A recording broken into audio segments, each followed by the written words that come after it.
as very far outside. Yeah, baby, she is gonna do it.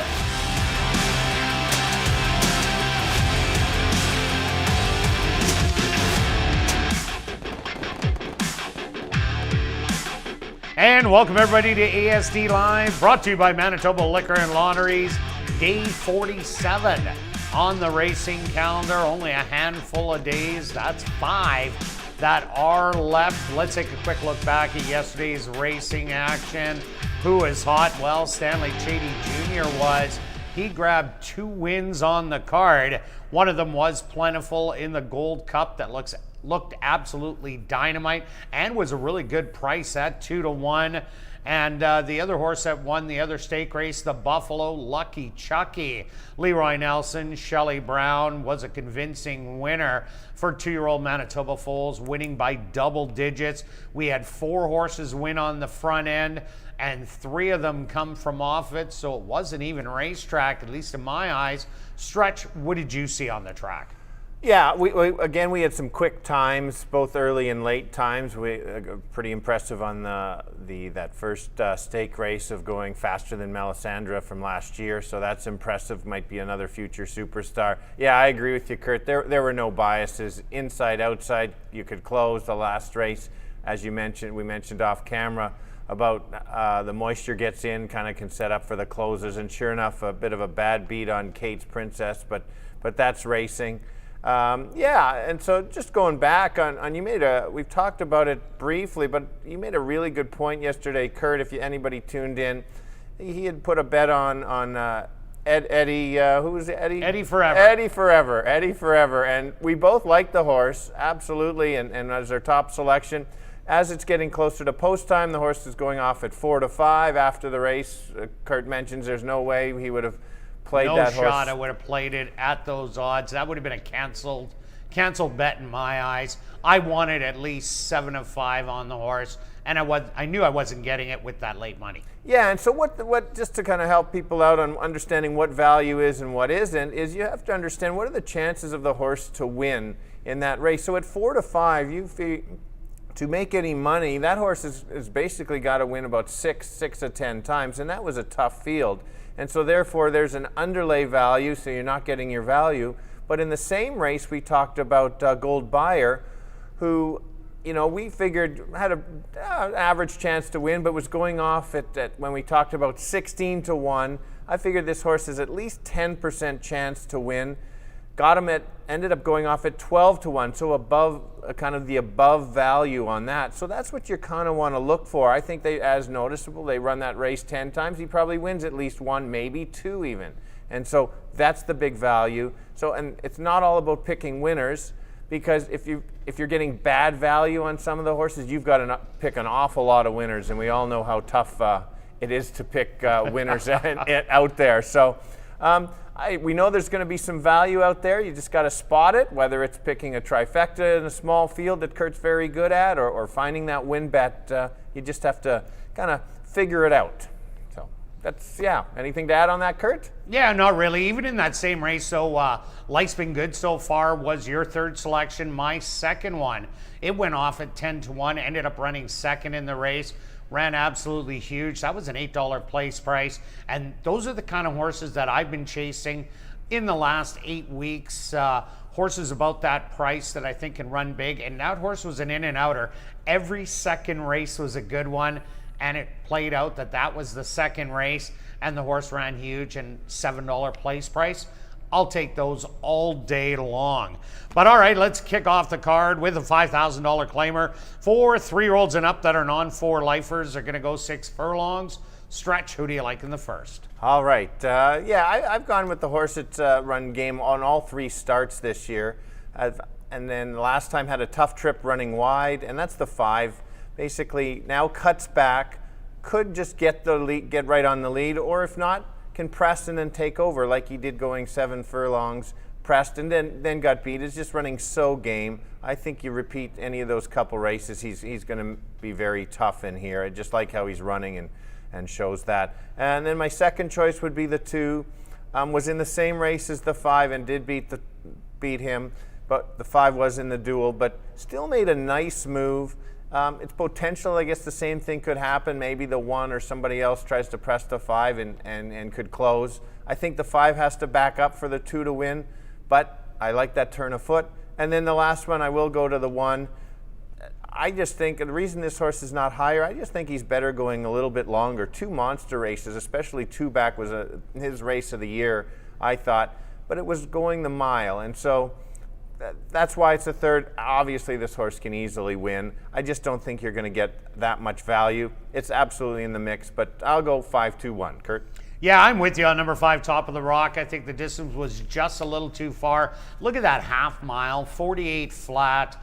For conditioned horses, they're never going to make it to the wire unless they have a 6-7 length lead on a speed favoring racetrack, and it wasn't that day. So I think the cutback in distance is going to be perfect for Top of the Rock. This horse has been headed before after having the lead and then draws off late. Hasn't been racing a whole ton. As you see, a lot of horses are back in a week or even 3 weeks in a row. Top of the Rock has been sitting there waiting for this kind of a race, gets it today. So I think he's the major player in here. I do like number 1, Wits Coco. 2 good wins back-to-back, the non-2 in the allowance level, and then right back with the non-3 lifetime win. That race against Pucker, the last time this horse sprinted, was a really good one, as Pucker was loose speed on the front end. Wits Coco came with a good late run, so that's why I have him second best. And then I put Captive Kitten to round up my top 3. Definitely a good wake-up race last time out. I expect the horse to move forward off that, but will be a late rallier. So I took 5, 1, and 2. Now we're going to carry on to race number 2, a $7,500 claimer for 3-year-olds and up, going 7 furlongs. Stretch, who do you like?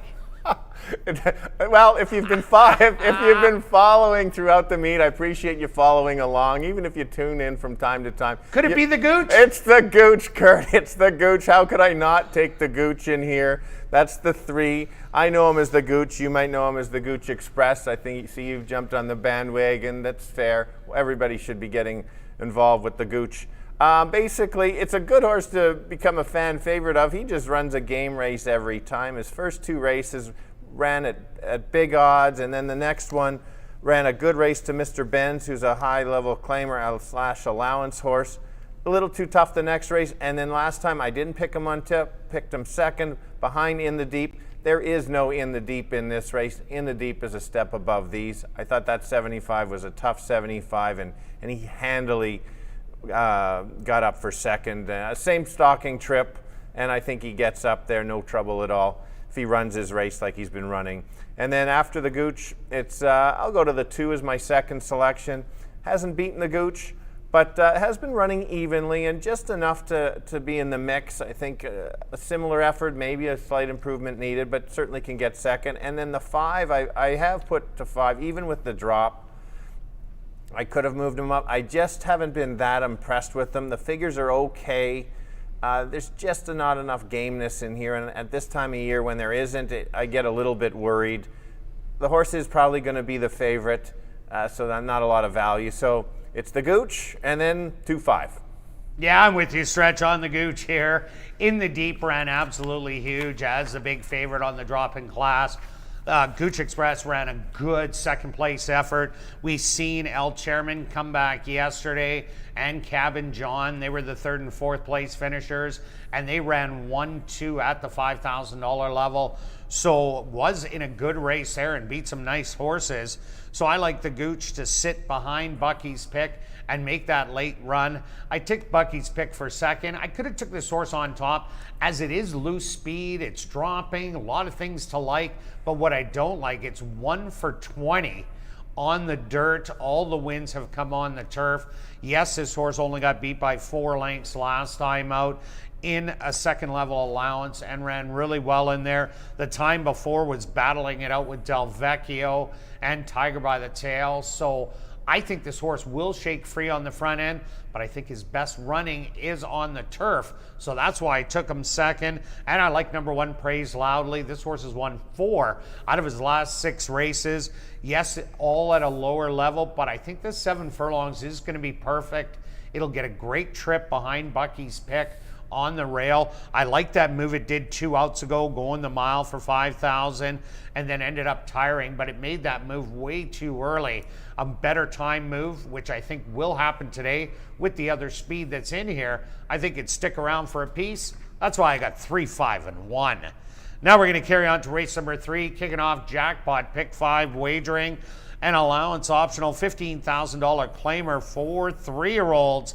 Scratch number 2, Marianda, 4-cent postword. Stretch, who do you like? Well, it's always tough when you do have a 4-horse field, because all it takes is one horse to do something that's not really expected, and that completely changes it up. I'm going to stick with just going with my kind of angle in here, find the speed, and that's probably the winner. And where I'm leaning, there is no pure speed in here, but I just think that the 5 has enough early kind of turn of foot to control it. I think the horse can just get up a little bit closer, inherit the lead, and then run evenly from there on. The horse has a decent kick, but that extra little speed early will, for me, will make it the difference. I think it's just sitting on the first win at ASD and just missing on those last 2. And then I'll go to the 1. I'm thinking this horse is it's got to sit a little bit closer, was a little too far back. I think the instructions will be maybe for Antonio to try to get the horse a little bit closer and then just chase the 5 all the way around the track and try to take over late. And then the 4 is my third selection. Usually this horse will need some pace to kind of get up. I don't see if that's happening, but maybe if the 1 and 5 battle it out early, then it absolutely sets it up for the 4. Wide open, trying to figure it out. 5 is my top pick, but I'll go 5, 1, 4. Kirt? Yeah, Stretch, I'm with you on the top 3. I thought the same thing. Wits Taquito looks like it could be the speed of the race, but the 5, 1, and 4, they've finished within a length of each other twice already, and each of them took turns, except for Flash of Glory, who was the one behind them all, and nipped them at the wire. The other 2 were right there, could have won the race also. How it's going to play out, we think the 5 is going to go to the front. That's why I took it on top 2. Warriors Hero, I took 3rd because I think Flash of Glory just might sit a little bit closer. Jockey Jorge Carreño, he has a great clock in his head, putting horses in the right spot. So Flash of Glory has won twice already against these. So why not 3 and throw Warriors Hero for 3rd? So I'm 5, 4, and 1. Now we carry on for race number 4, kicking off $25,000 guaranteed pick 4 wagering, a 1,500 non-winners of the year going 5.5. Stretch, one of the races that you absolutely hate. Yeah, I do. For betting purposes. For betting purposes, yeah, it's just so tough, especially this time of year. It's just so hard to figure out. All the horses are obviously off form a little bit, or they wouldn't be in this condition. There's 2 big droppers in here, and you've got huge. Yes, and you've got to decide on which one is the closest to be on form. And I decided I went with the 1, and the reason is you've got to watch that last replay. This horse pressed, I think 4. I think you might have called it in the race 5 wide at one point, pressing some pretty good speed. My figures have this horse going way too quick. I think today that the horse is not going to be doing that. Is going to stalk, sit behind the 2, and then potentially try to take over. The horse is 8-12 in the money at 5 or 5.5, and normally this horse closes. I think that's what we're going to see today. If he can run back to the previous races by not going to lead, makes him tough. The next one is the other dropper, is the 4. Has 2 wins this year, but fits the condition. Smart move by the trainer to understand the conditions, and that's always good. A win is a win, and so it doesn't count against him this time. I think it's got to sit a little bit closer. Remember, this is only 5.5, and it's got to kind of beat the 1, or it's got to be closer to try to beat the 1 there. And then, of course, it's your top pick, Kirt, and I know why. Why wouldn't you? It is the speed and could be the loose speed. I've got it on my tickets, but I'm just going to the droppers, but I'll go 1, 4, 2. Yeah, I ended up going a little bit of Thunder. I didn't see much speed in here. Quest for Fire has a little bit. Michael Mundu offers a little bit. But a little bit of Thunder offers a lot of early speed. Shamari Mir won a race yesterday going wire to wire. And I expect this horse to be on the front end all alone by a couple of lengths. So I think it might be able to last a little bit longer as the track does favor horses that do get loose leads, especially early on in the card. So I went to him. Took number 4, Overanalyzer, for second. This horse is a deeper closer. I know it's only going 5.5 furlongs, but ran a great race against Warren's Van Gogh and Yo Why Me. Both of those were speed horses that ended up running 1-2 in there. Third place finisher also came back to win Frankly Fun. Overanalyzer, talk about fitting the condition. Non-winners of a race since March the 7th. When was the last time the horse won? March the 7th. So fit the condition absolutely perfectly. So I like him and Michael Mundu on that drop. Definitely, if he brings his best race, he could blow the doors off these. I just didn't like that effort last time out. I hoped that he would have been just a little bit closer in the end, but with the drop in class, that might narrow the gap. So I'm taking 2, 4, and 1. Now we carry on to race number 5, a $5,000 claimer for fillies and mares 3 and up that are non-2 lifers. Going 7.5 furlongs, scratch the 5. Storybook Farm, Stretch, what do you got? Okay, once again, no pure speed, similar to a couple races back, or I couldn't find the speed. I'll be interested to see if Kirt has an opinion on the speed in here. I went to the big dropper. I just think that the horse had to drop. Ran some nice races at a higher level. You can see the horse was at 46 to 1 last time out, and that's important to kind of look at. So obviously didn't really belong and ran evenly, so that's good enough. I will mention that the figures are not standout figures that this horse should be a $3 horse. I think the horse is going to be about $3 or so. Horse I think should win.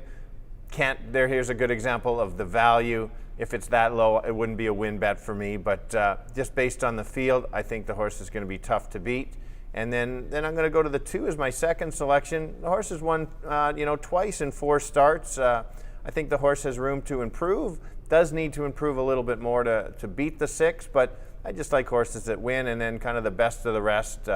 Good old rail trip, picking up the pieces late on the 1. So Kirt, 6-2-1. Yeah, I'm with you here. Mission Reality, I really liked the way she closed last time out. She galloped out really strong after the wire, and that showed that she had a lot of life against those allowance type horses. Now drops into the claiming 5 non-2. I think Mission Reality has found the spot, and this is going to be the gravy one. This horse could also be the speed of the race if they want to use it. True Kate has a little bit. Christmas Dance has a little bit. But I really like that maiden allowance breaker earlier on in the year. That kind of a race easily can go wire to wire in this type of field. I like True Kate with it as the horse battles every time. And Go It Go has that rail draw. I think that might be the stalker part of the entry. So I went 6, 1, and 2. Now we're going to carry on to race number 6, our featured race. The JW Sifton going 1 mile and an eighth for 3-year-olds. Stretch, what about this one? Yeah, 1 mile and an eighth, that's big to recognize that. I think in this race we certainly do know the speed, and that's the one. This horse is actually, I thought, really starting to improve. I was a little worried at the start of the meet, just always quitting, and seemed to be improving. Now, if this race was maybe 7, 7.5, maybe a mile, it would definitely be my top selection, but we are going 1 mile and an eighth, and the horse will get the lead. It's just a matter of carrying it. I think the 6, expect the horse to stalk for sure, won't be trying to press the 1, and then make that move on the turn and potentially try to take over somewhere in the stretch with the 1 trying to come back. And if that's the case, if the 1 can't get the distance, then that's how he's going to win.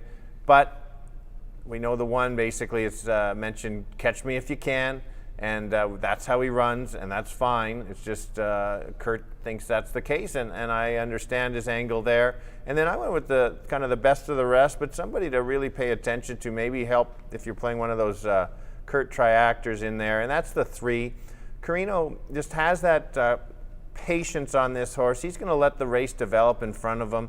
Maybe he's not the best horse in the race, but he could just figure out what's going on in front and pick up some pieces late and get a bit of the purse money. So I'm going to go 6-1-3. Kirt? Yeah, Stretch, I had a really hard time in this race. Number 1, Call the Cops, is speed. Number 6, Impressive Sense, pressed it last time out, but also throwing the speed of number 4, Russian Red.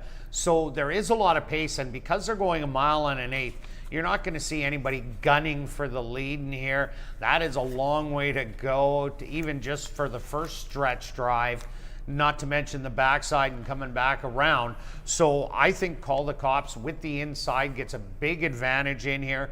Leroy Nelson, he went with a 2-year-old in the Buffalo yesterday, Lucky Chucky, and won with the greatest of ease, but he showed a lot of patience in there. I think he can go out, show the same kind of patience on Call the Cops, who Impressive Sense pressured on the outside, but ended up putting away Impressive Sense, went on and got beat by 3 really good ones, Flash of Glory, Wits Taquito, and Warriors Hero, that are in the 3rd race today. So Call the Cops doesn't have those types to contend with today, so I think can go all the way. I also threw in number 5, Henry's in Control. The only reason I like this horse, if there is a pace battle between 3 of them, Henry's in Control has a couple route races under the belt already.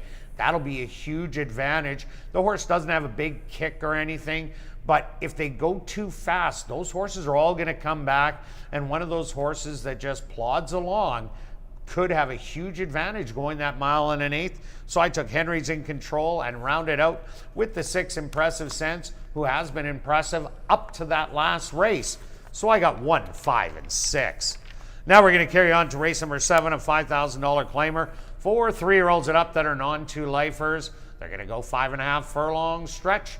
What do you got in here? Yeah, a good race to finish it off. One of those non-2s that really gets you trying to figure a few things out. I think there's actually a pace battle in here between the 5 and the 6. 5 might be more speed, but I think that the 6 just likes to press. So because of that, I'm looking for the closers, and I'm going to go to the 8. Basically cuts back after being outclassed in that last race.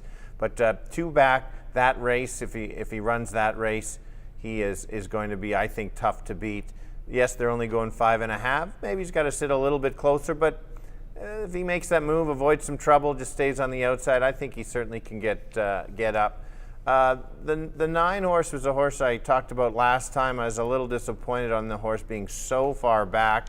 You have to, again, watch the replay. I watched it live and saw how far back. You probably might not be able to see him at the start on the race. He's so far back. But then I just wanted to see how he finished, or if he wasn't just the same horse. And sure enough, he showed me why I liked him. And absolutely solid gallop out, was flying late, was just in that level. Those horses don't back up as much. Hopefully he sits a lot closer, but you never really know what this horse is going to be. That's I think we mentioned about trying to guess, or you get stressed. You were stressed about knowing whether a horse goes to the lead or comes off the pace. Well, this is a stressful horse there. That's why Kirt maybe picked him second. He didn't want full stress on. And then my 3rd selection, again, another closer I don't think can beat the top 2, and that's the 2. I'm trying to be popular with the Assiniboia Racing Club. But the horse is improving. He is improving for sure. Got his win the other day. You'd think Kirt might have had him. This is one of his big bets of the meet. And completes the try. I needed a price, so I'm going to go 8-9-2. Kirt? Yeah, myself, I went to number 5, Newell. Yes, Not Afraid, does possess good early speed. Rocky Barbados will push a little bit in here, but Newell has some cutthroat early speed. 2 outs ago, I really liked that this horse came off the pace, ran second to Harry Keep the Change, as Pucker was the speed in that race, and they had to chase Pucker around there in solid fractions. Newell, next time out, had to go out of condition against non-3 lifers, and that wasn't easy with Double Yin's Money and Pucker and Strong Arm in there. Now gets to go back into non-2s, and there isn't a trouble line on Newell. Last time out, he was trying to go to the front. One of the outside horses came over, took his path away. He was forced to take hold. So he wasn't able to get a piece of the lead in there, and the horse didn't like it that much, but only finished within 5 lengths. I always like those horses. I said finishing within 5 lengths, and was in non-3s.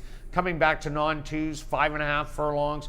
I think it's going to fit Newell really good in here, and I think I'm going to get a good price. I do like Muskoka.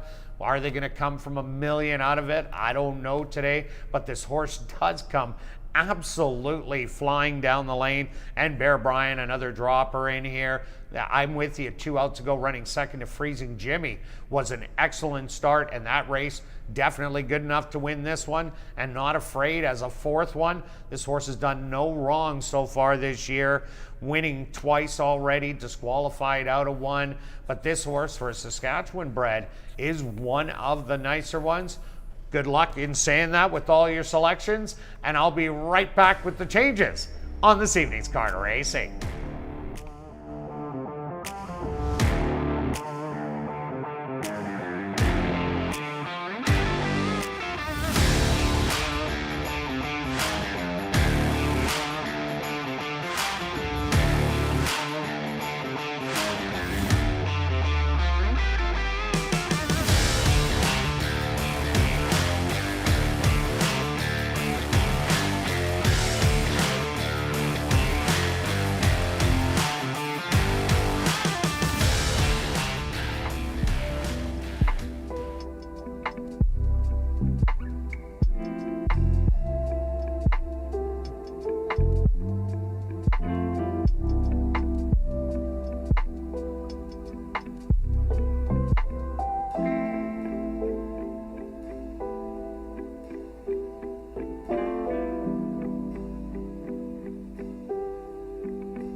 And if everybody can get their pens and programs ready, here are the changes on this evening's 7-race car to racing.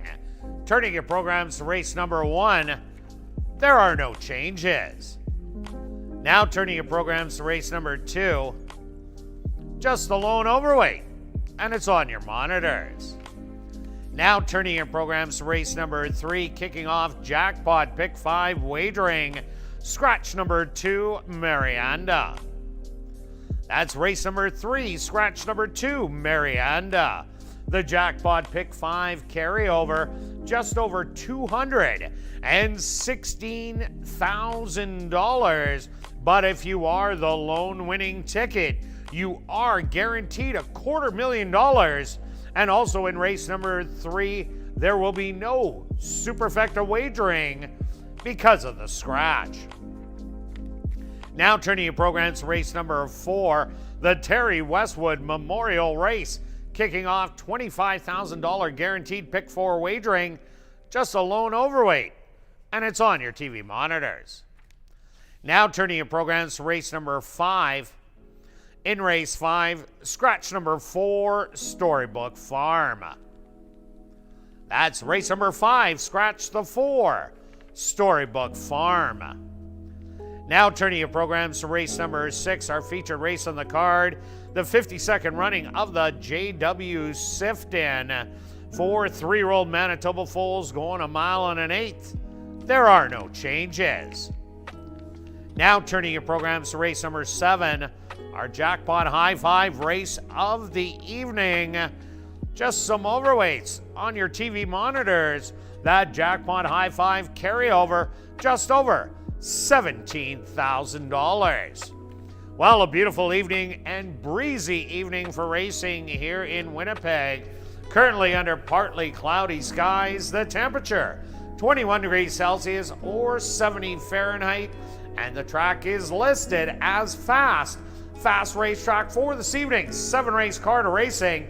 We're going to kick it off right here in race number 1 that goes to post in 16 minutes.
And welcome down to the paddock for race number 1, kicking off Tuesday's car to racing with a $5,000 claimer for 3-year-olds and up that are non-4-lifers.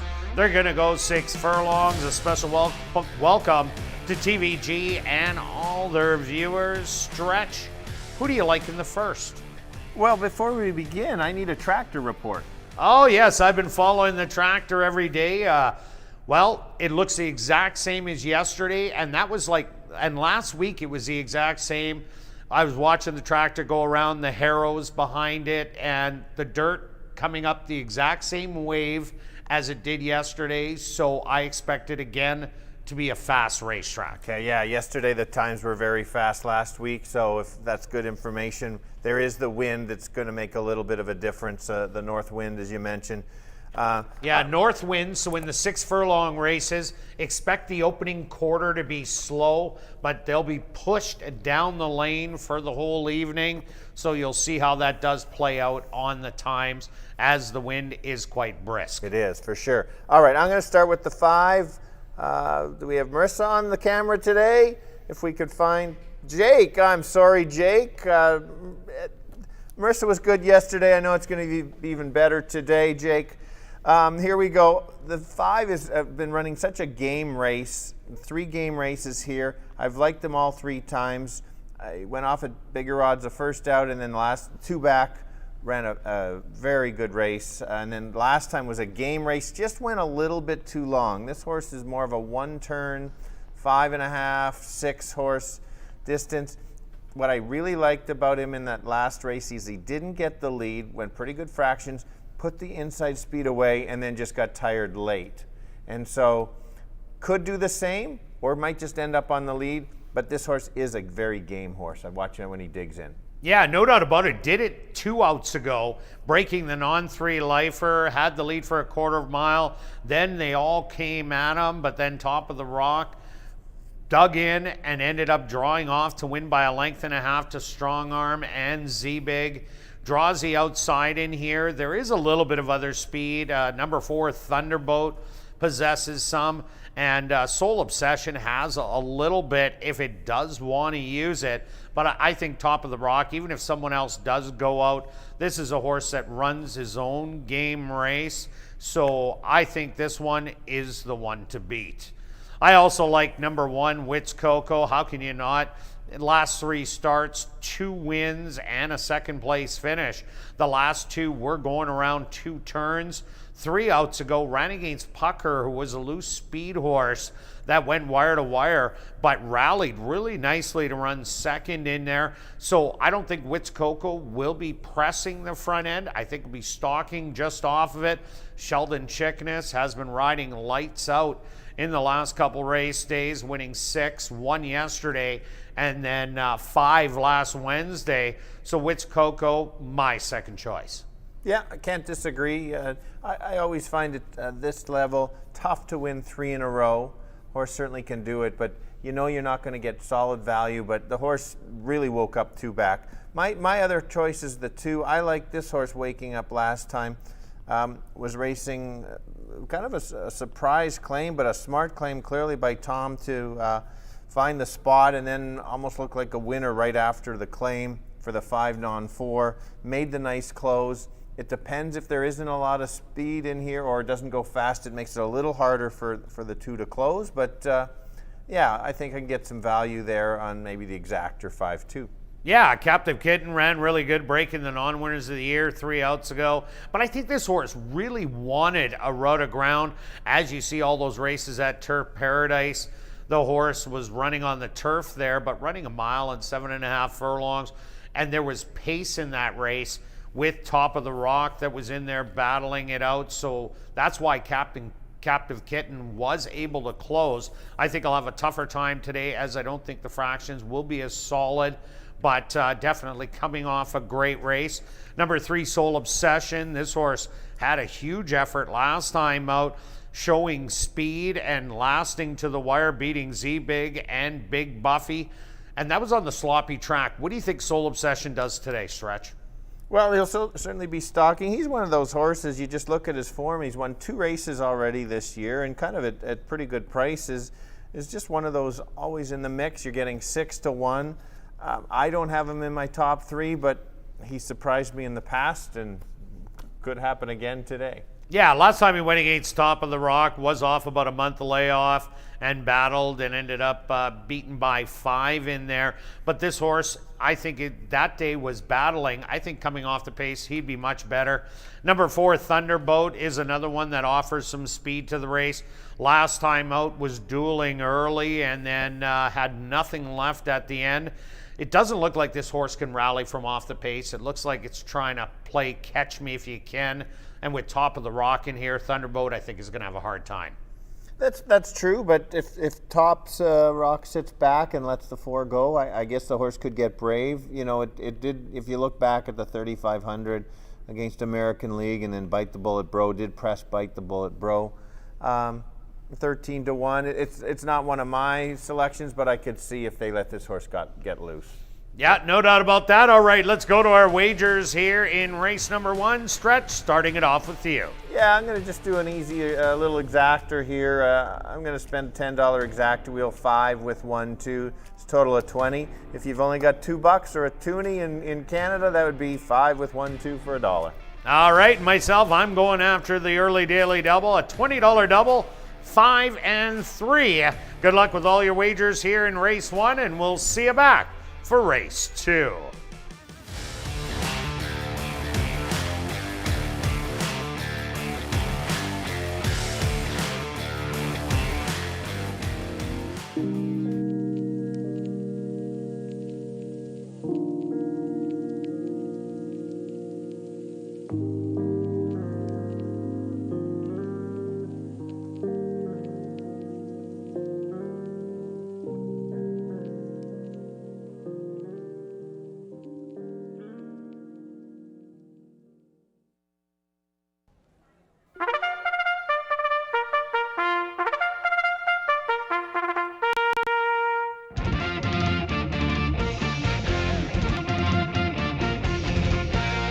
The horses are on the track for race number 1. They're going to go 6 furlongs for $9,700.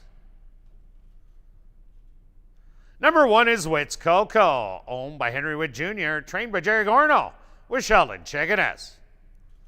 Number 2 is Captive Kitten, owned by Hearthstone Stable, trained by Tom Gardapi Jr., with Stanley Chady Jr. Number 3, parading early, was Soul Obsession, owned by Bonnie McCrory and Gary Danielson, trained by Jared Brown, with Jorge Carreño. Number 4 is Thunderbolt, owned and trained by Lee Delaron, Antonio Whitehall aboard. Rounding out the field is number 5, Top of the Rock, owned by Lloyd Buffalo, trained by Floyd Buffalo, with Neville Stevenson. Post time for race number 1 in 4 minutes.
It's now 2 minutes to post time at ASD.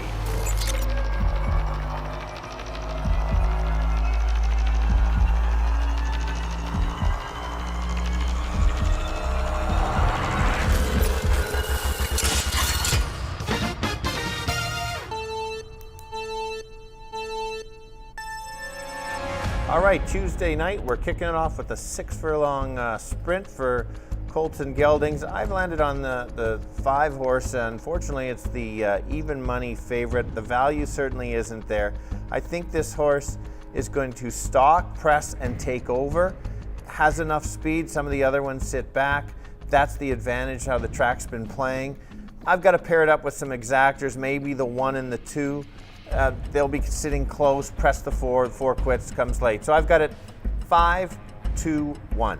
Kirt? Yeah, Stretch, I also like number 5, Top of the Rock in here. A big effort 2 outs ago to get the win in the non-3 lifetime condition. Last time out, went a little too far, the 7 furlongs, but still ran a really good race in there. This cutback is what the doctor ordered. 6-5 right now, and I like number 1, Wits Coco. To round out the exactor, is looking for 3 in a row. I expect to come off the pace today like he did last time sprinting. So I'm 5-1. Good luck here in race 1.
post time.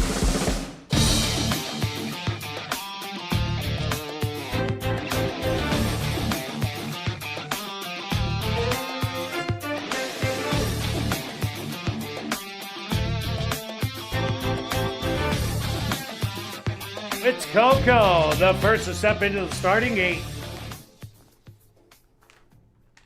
Captive Kitten is also in. Next up, Soul Obsession. And just 2 left to load. Thunderbolt.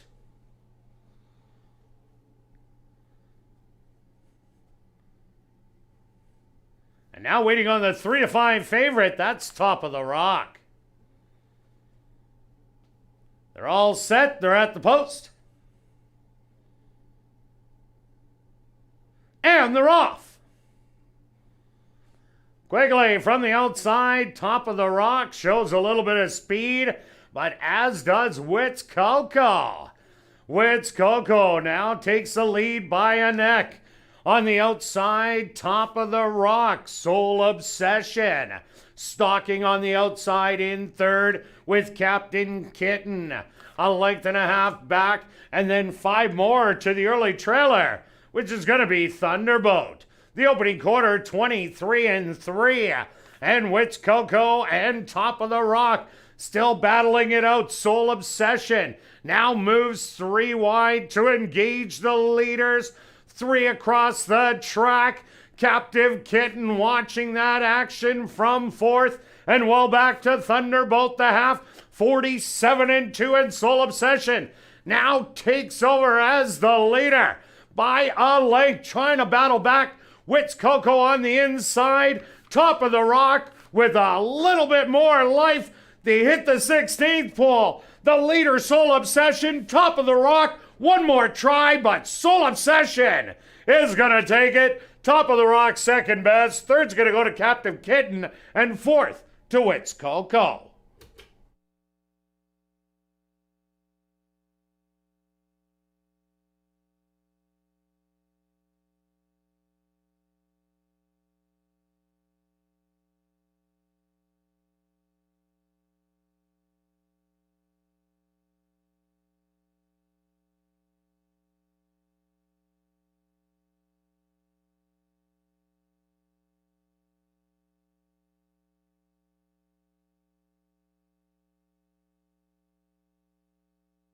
The stewards are posted number 3, Soul Obsession, as your race winner. Second goes to number 5, Top of the Rock. Third to number 2, Captive Kitten. And 4th to number 1, Wits Coco. They went the opening quarter 23-3. The half 47-2. Time for the 6 furlongs, 113-4.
Now entering the winner's enclosure, the official winner here in race number 1, that's number 3, Soul Obsession. Soul Obsession is a bay gelding, 6 years old, by elusive warning. Out of the mare, Just Satisfaction by Little Tyler. owned by Bonnie McCrory and Gary Danielson, trained by Jared Brown, and ridden to victory by Jorge Carreño. Time for the 6 furlongs, 1:13 and 4.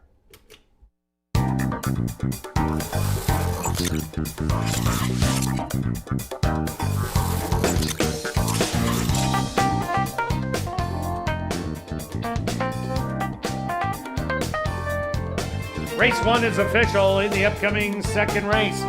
There are no changes. Kicking off another pick 3 here in race number 2.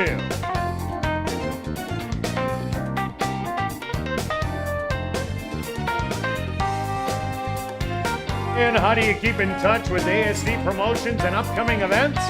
Well, you just have to subscribe to the free weekly e-newsletter called The Insider. Sign up on the Downs website at asdowns.com. Side top of the rock shows a little bit of speed, but as does Wits Coco. Wits Coco now takes the lead by a neck. On the outside, top of the rock, Soul Obsession. Stalking on the outside in third with Captain Kitten.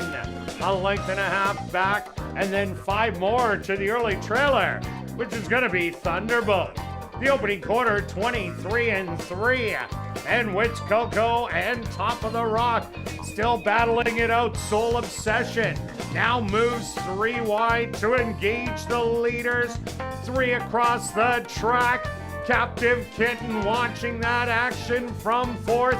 And well back to Thunderbolt the half. 47 and 2, and Soul Obsession now takes over as the leader by a length, trying to battle back. Wits Coco on the inside.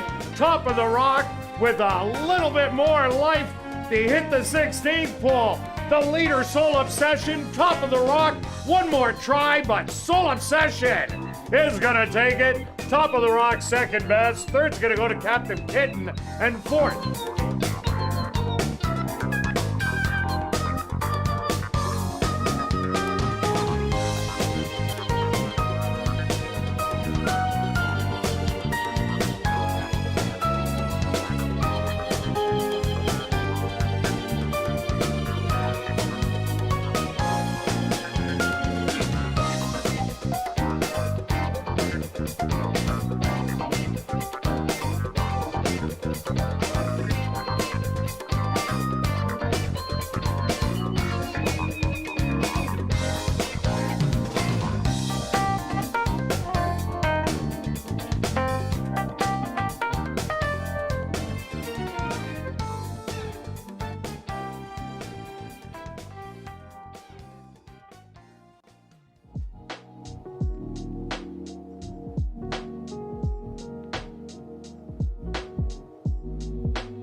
And welcome back down the paddock for race number 2. We have a $7,500 claimer for 3-year-olds and up. They're going to go 7 furlongs.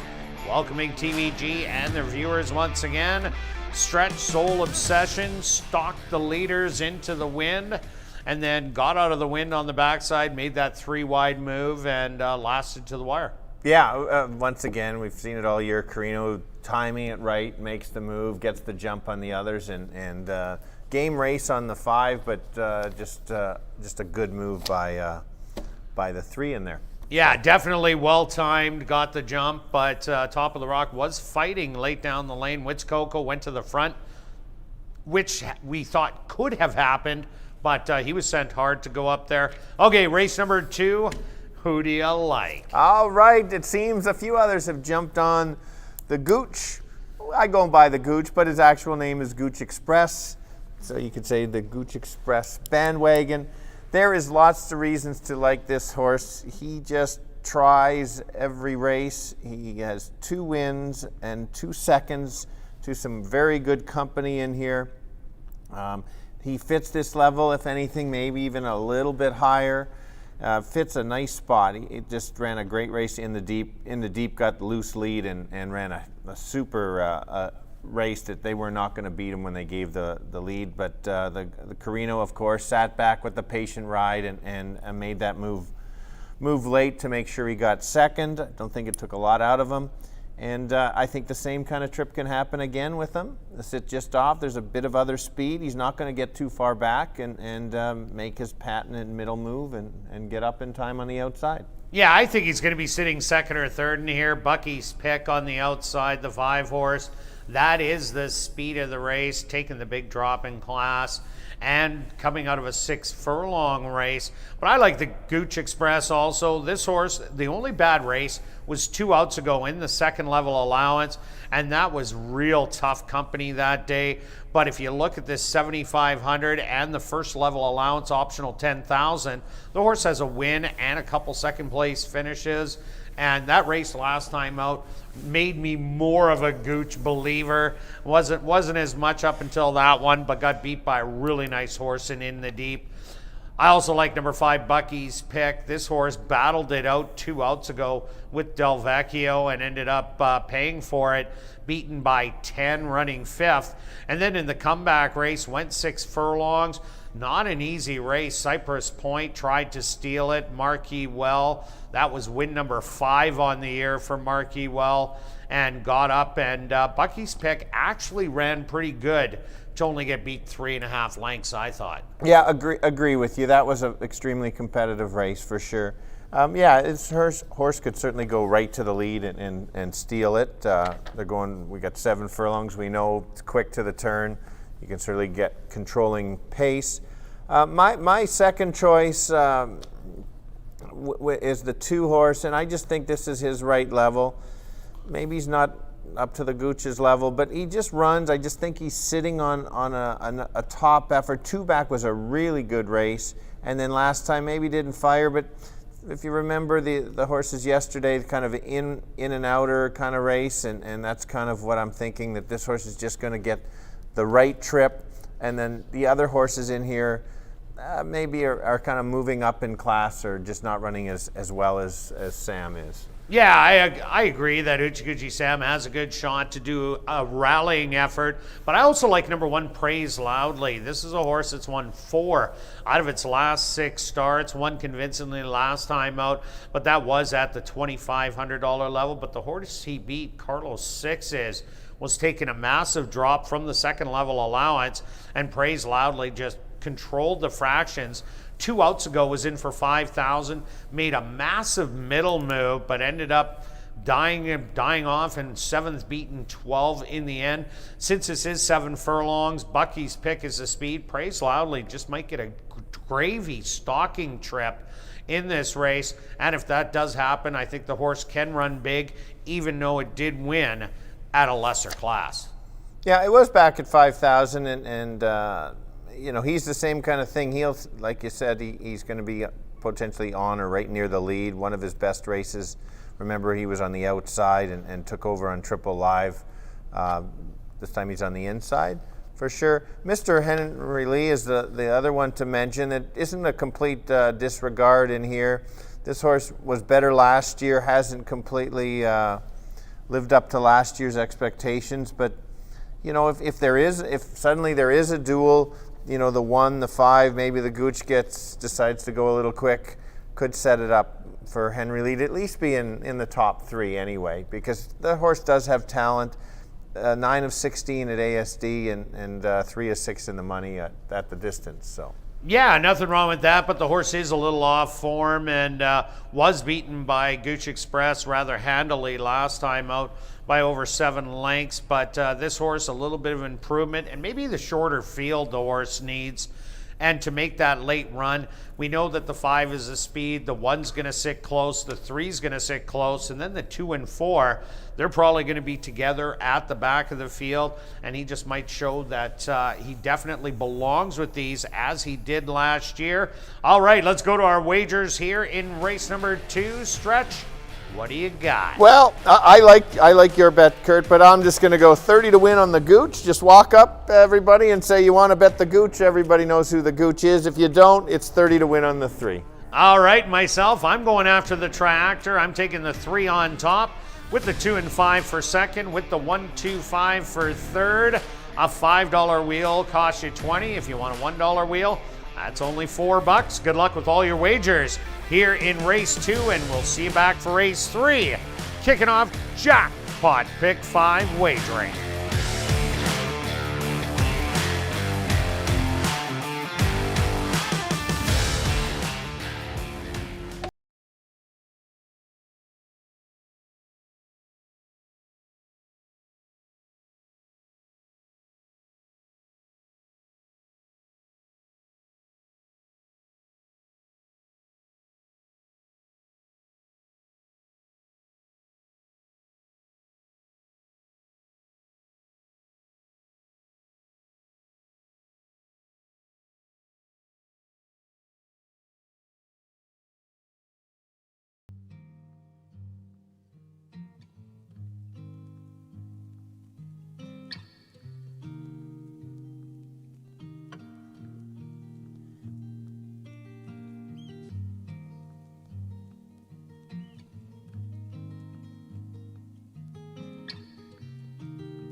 The horses are on the track for race number 2. They're going to go 7 furlongs for $13,400. Number 1 is Praise Loudly, owned by Mike Toronjo, trained by Lee Delaron with Nyrone Austin. Number 2 is Hoochie Coochie Sam, owned by Dennis and Heather Dorchester, trained by Dennis Dorchester with Richard Mangley. Number 3 is Gooch Express, owned by Wind Answer Stable, trained by Winnie Anderson with Jorge Carreño. Number 4 is Mr. Henry Lee, owned by Hedda Lee Farms, trained by Lee Delaron with Neville Stevenson. Rounding out the field is number 5, Bucky's Pick, owned by Ray DeLorme Jr., trained by Stephen Gaskin with Antonio Whitehall. Post time for race number 2 in 5 minutes.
It's now 2 minutes to post time at ASD.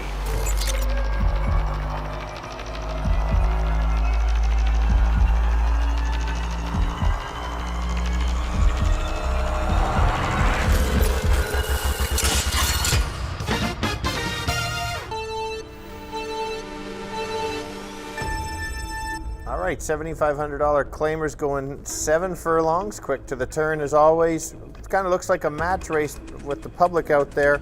I've got 3, the Gooch Express, or I like to call him the Gooch. As the horse that's running very game, you know what you get. This horse likes to win and gives it a try every time. The horse that you might have to catch is the 5. 5 could be controlling the speed, so you got to watch out. But I'm still going to go 3, 2, 5. Kirt. Yeah, Stretch, I also like number 3, Gooch Express. I agree with you. Number 5, Bucky's Pick, will be on the front end in here. The question is, how long will he last? He's only won 1 out of 20 tries on the dirt, but a lot of those were pressured leads. Now he's probably going to be there all alone. So this will be his best shot, but I'm with you with the 3, Gooch Express. I'm all about 3 and 5 here in race number 2.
Loudly, the first to walk in.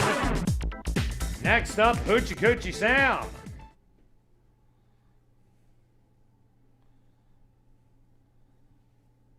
The 3 to 5 favorite, Gooch Express.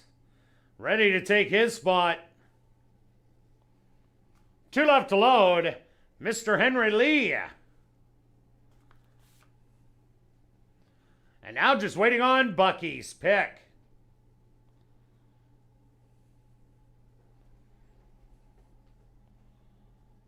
They're all set. They're at the post. And they're off. From the middle, Gooch Express showing a little bit of speed with Bucky's pick to the outside.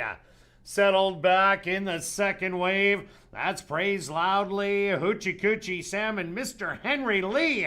They're all grouped up. You can throw a blanket over the field as Bucky's pick now takes a half-length advantage.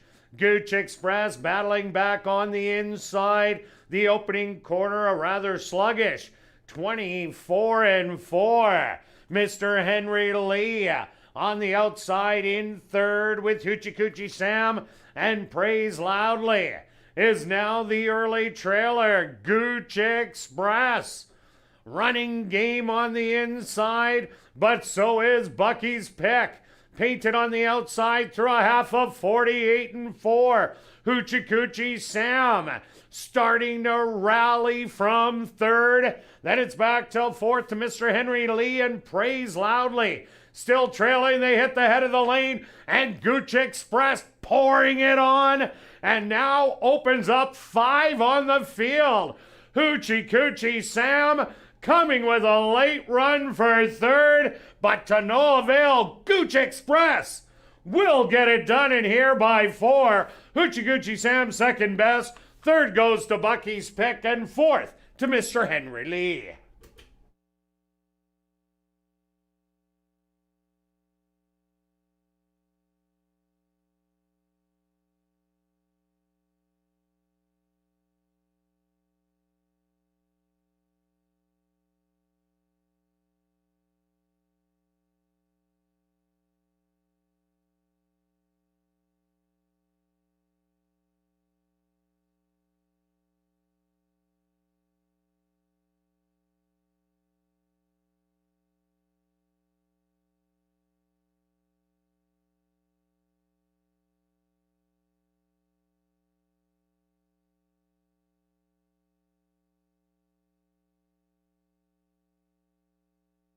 It's supposed to number 3, Gooch Express as your race winner. Second goes to number 2, Hoochie Coochie Sam. Third to number 5, Bucky's pick. And fourth to number 4, Mr. Henry Lee. They went the opening quarter 24-4.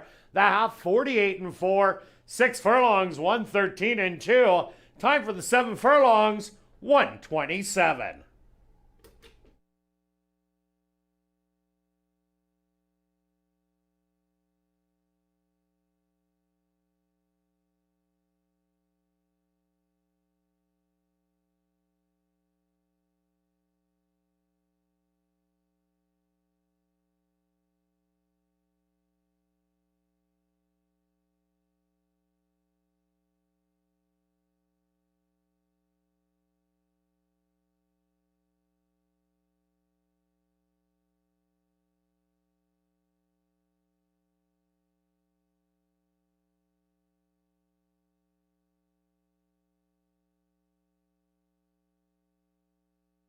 Now entering the winner's enclosure, the official winner here in race 2, that's number 3, Gooch Express. Gooch Express is a dark bay or brown gelding, 6 years old, by Dakarchi, out of the mare Foxy Jade by Atticus. Owned by Wind Dancer Stable, trained by Winnie Anderson, and ridden to victory by Jorge Carreño. Time for the 7 furlongs, 127. Congratulations goes out to Assiniboia Downs leading rider Jorge Carreño, who scores the early double. 2 wins for jockey Jorge Carreño.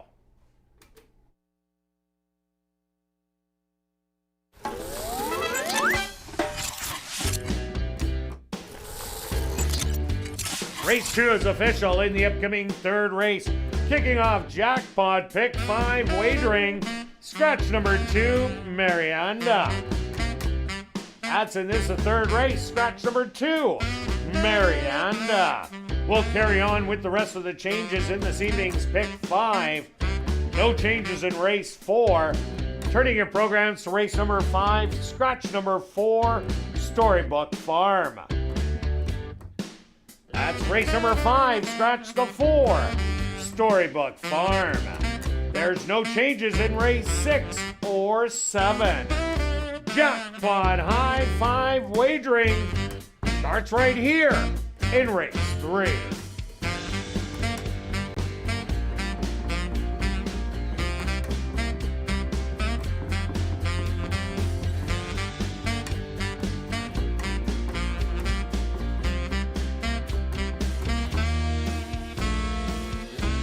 And take note, folks, that a chance to make some very big money continues. Every live race day, you are guaranteed $250,000 if you have the single winning ticket in the jackpot pick 5. This will continue every Monday, Tuesday, and Wednesday at 7:30 until the end of the race meet on September the 15th, or until the $250,000 is won. Jackpot pick 5 tickets are just 20 cents each, and the jackpot pick 5 starts here in race 3.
Ladies and gentlemen, turning your programs back to race number 2, we had 2 claims to report. Claim for $7,500 was number 3, Gooch Express. Claim by Cranky Acres Stable, trainer Shelley Brown. Also claimed for $7,500, number 5, Bucky's Pick. Claimed by Wind Answer Stable and Colleen O'Hagan, trainer Wendy Anderson.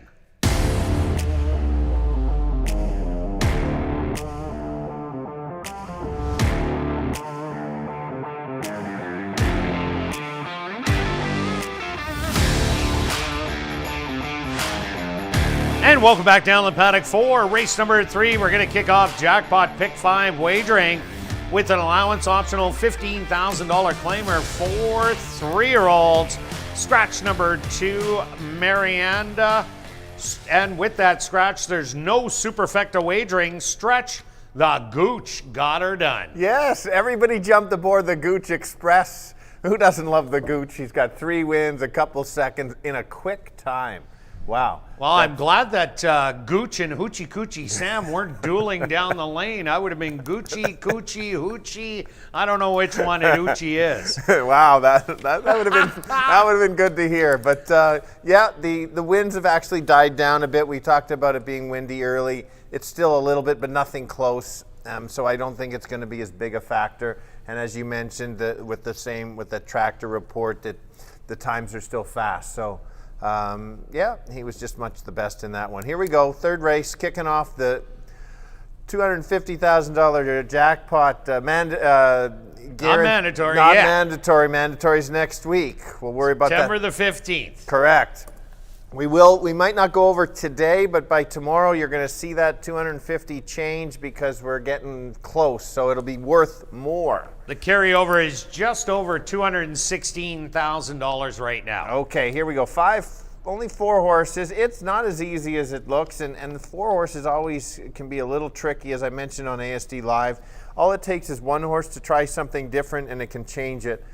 And in this case, we've got 4 horses that are there's not a horse that had the lead at any point in the race on their chart. So some have more speed than others, but there's going to be a first-time horse that's on the lead at the beginning, and I think it's the 5, and I think they're going to run around in the order that they go past the wire the first time, or relatively close. And so that's why 5 is my top selection. The horse is absolutely sitting on a win. Chased last time, got beat late by Flash of Glory, was kind of right there. Yeah, and very nice race against Freezing Jimmy last 2 back. Yeah, it's been 3 out of 4 good races for this horse. Second, I wouldn't call this horse a second-itis horse just yet. No, definitely not. The only bad start was in the Derby, where the horse was stalking those quick fractions and ended up backing up to be beaten double digits. But I agree with you that I think Wits Taquito is the speed in here. And speed, when it has gotten loose on this racetrack, has been very dangerous. So I'm expecting Sheldon Chickeness to head Wits Taquito right to the front end and play Catch Me If You Can. I also like number 4, Flash of Glory. Flash of Glory has beaten all these horses in the last couple times they have met, and I don't know, Flash of Glory just seems to get up in the final strides to get it done. First time out was a Derby trial at 11-1, and then last time got up at almost 5-1 to beat the 5 and the 1 horse. I think Flash of Glory is just one of those horses that's a little cardiac horse, just enough to win, but that's all you're going to get out of it. Yeah, and that's fair, and you can almost say that the difference, you like taking horses like him because he just likes to win, and the 5 doesn't quite win as often, and so you just see that in some horses. So it's a wide open race for sure. The 1 horse, I had my second selection just because I think the horse is going to sit a little bit closer. Doesn't have that, won't be on the lead, but I think Antonio knows you've got to be closer. You can't be too far back because if the 1 and the 4 and maybe even the 3 sit back and they give the 5 a loose lead, you know the outcome already. So that's why I just thought he might try to sit a little bit closer. And if you look at the Derby trial, he was right there as well. Yeah, I think he's going to run that kind of race on April the 19th at Turf Paradise, where it was sitting there stalking and then overtook and then drew off to win by a length as the favorite. Ran a good race last time out. These 3 horses, they've all been within a length at the wire in a couple of outings. So those are the tough ones. What about number 3, Midnight Salute? Last time out was beaten by a wire-to-wire winner, Wits Coco, who came back to win the non-3. Major Shepherd has gone on to the Canadian Derby. That's going to run Saturday at Century Mile, testing the big ones in there, including our Derby winner and the second place horse, Myopic and Uncharacteristic. But Midnight Salute, what do you think? This horse, non-2-lifer against these? Well, but at least it's straight 3-year-olds. Absolutely. It is back to 3-year-olds. It did win going 7 furlongs, 3 back. None of the horses that ran that great in the Derby, or take that back, Warrior's Hero was okay, but it was still 11 lengths back. I don't think the horse is out of place. I wouldn't be shocked if the horse won. It has a nice work coming in. That last race was okay. Broke a step slow, probably going to improve a little bit. Lightly raced. It's wide open for me. Yeah, it definitely is. Midnight Salute would have to get in the fray early, like that maiden breaking win by 4. But this is much tougher company than Midnight Salute went against. All right, pick 5 time. Let's go to our wagers here in race 3. Stretch, what do you got? Okay, we'll start with the now people that like their money now. And I'll just go on a win bet on the 5. So I bet $20 on the 5. If it wins, would almost pay for my pick 5 ticket. First leg, I took the all. Unlike my partner in crime here has left out one horse. The rule that you. Well, I only had $30, and that would have made it like $31.50. All right, you know, all I had right. $30. I had a bad day yesterday. All right, first leg, all 1, 3, 4, 5. I'm not going to leave out one horse with the 1, 2, 4 in the 4th, then the 2, 6 in the 5th. I'm going to go 1 and 6 in the 6th, and I'm taking 5, 6, 8, 9 in the final leg. All right, myself, I'm just pick 5 hunting a 20 center. I got 1, 4, 5 with the 1, 2, 4 with the 2, 6 with the 1, 3 with the 5, 6, 8, 9. Pretty similar stretch, except mine's $10 cheaper at $28.80. Good luck with all your selections here in race 3, and we'll see you back for race 4, the Terry Westwood Memorial Race, kicking off $25,000 guaranteed. Pick 4 wagering.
The horses are on the track for race number 3. They're going to go 7.5 furlongs for $14,700.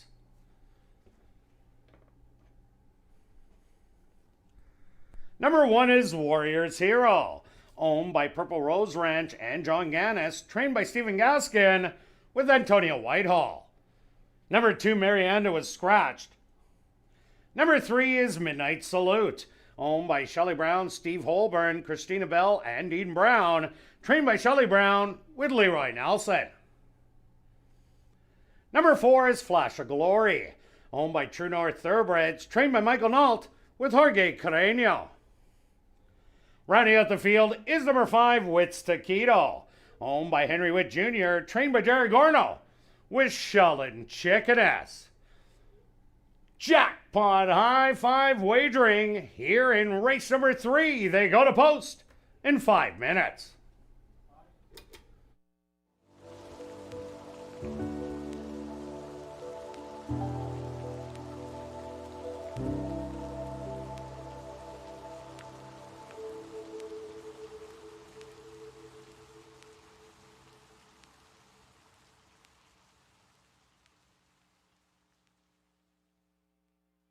I wish I could remember it, but it's been a while since everything was okay.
It's now 2 minutes to post time at ASD.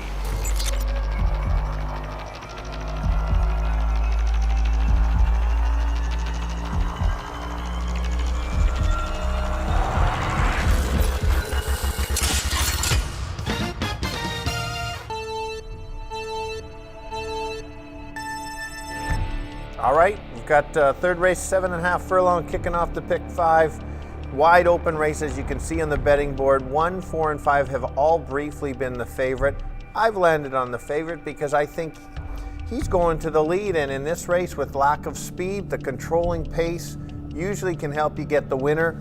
So if the jockey Sheldon gets the lead, watch out. If not, there's a battle up front. Then you got to look for some closers, but the one's got to sit closer to upset. But I've got it 5-1-4. Kirt.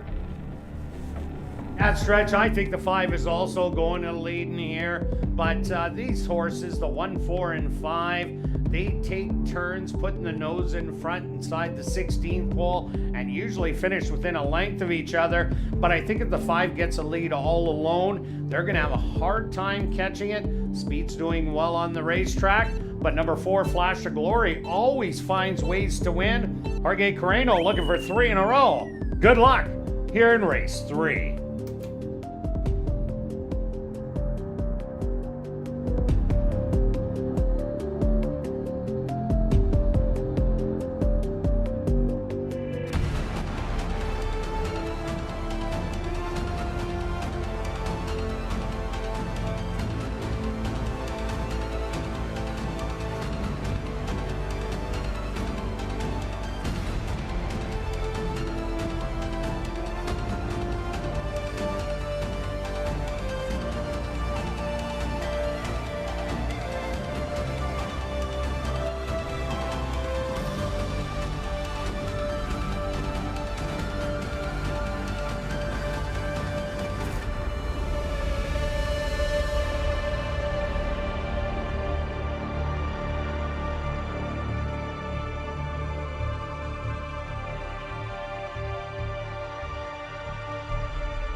Warriors Hero, the first into the starting gate.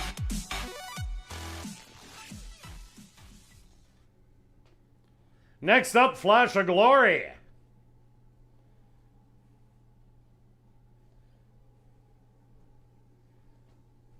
Two left to load, Wits Taquito. And now just waiting on Midnight Salute.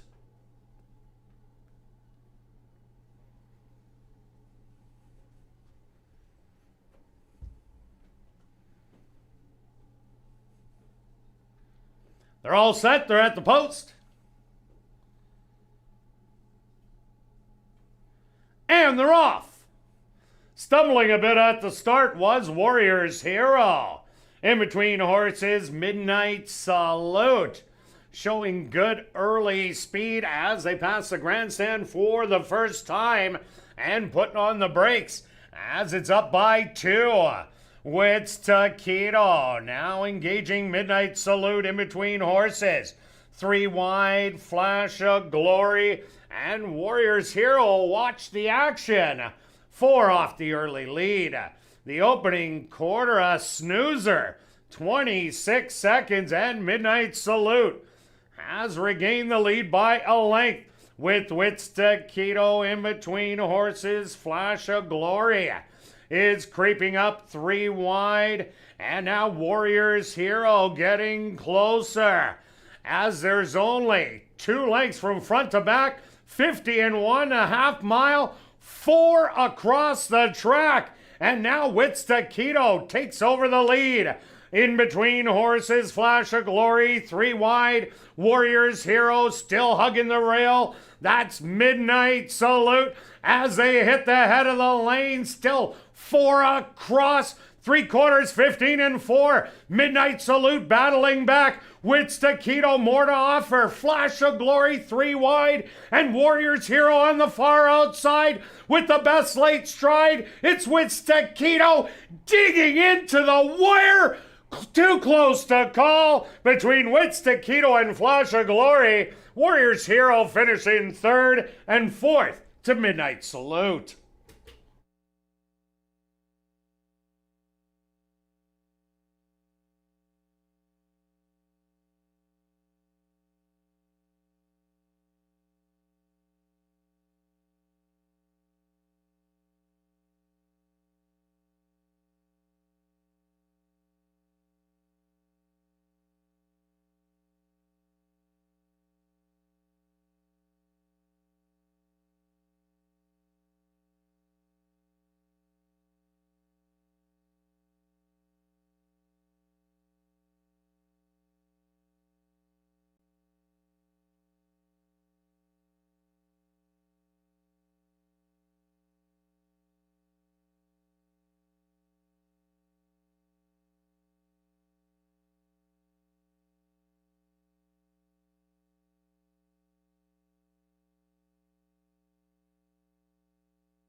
The stewards have requested a photograph to determine the winning horse. They went the opening quarter 26 seconds, the half 50.1, 6 furlongs 1:15.4. Time for the 7.5 furlongs 1:35.2.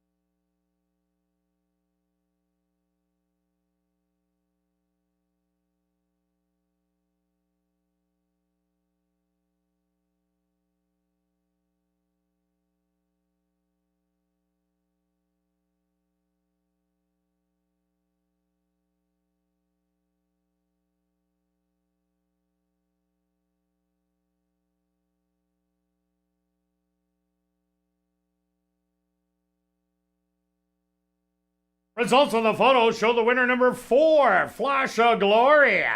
Second goes to number 5, Wits Taquito. Third to number 1, Warriors Hero. And fourth to number 3, Midnight Salute.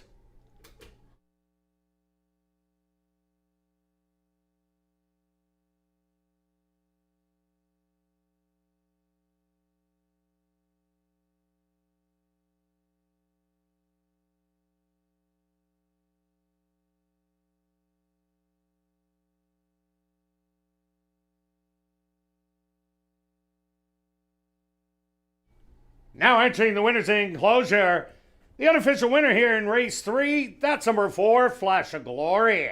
Flash of Glory is a chestnut gelding, 3 years old by point of entry, out of the mare Sandy's Ready by More Than Ready. Owned by True North Thoroughbreds, trained by Michael Nault, and ridden to victory by Jorge Carreño. Time for the 7.5 furlongs, 135 and 2. Congratulations goes out to jockey Jorge Carreño, who scores the early pick 3, the natural hat trick. 3 wins for jockey Jorge Carreño.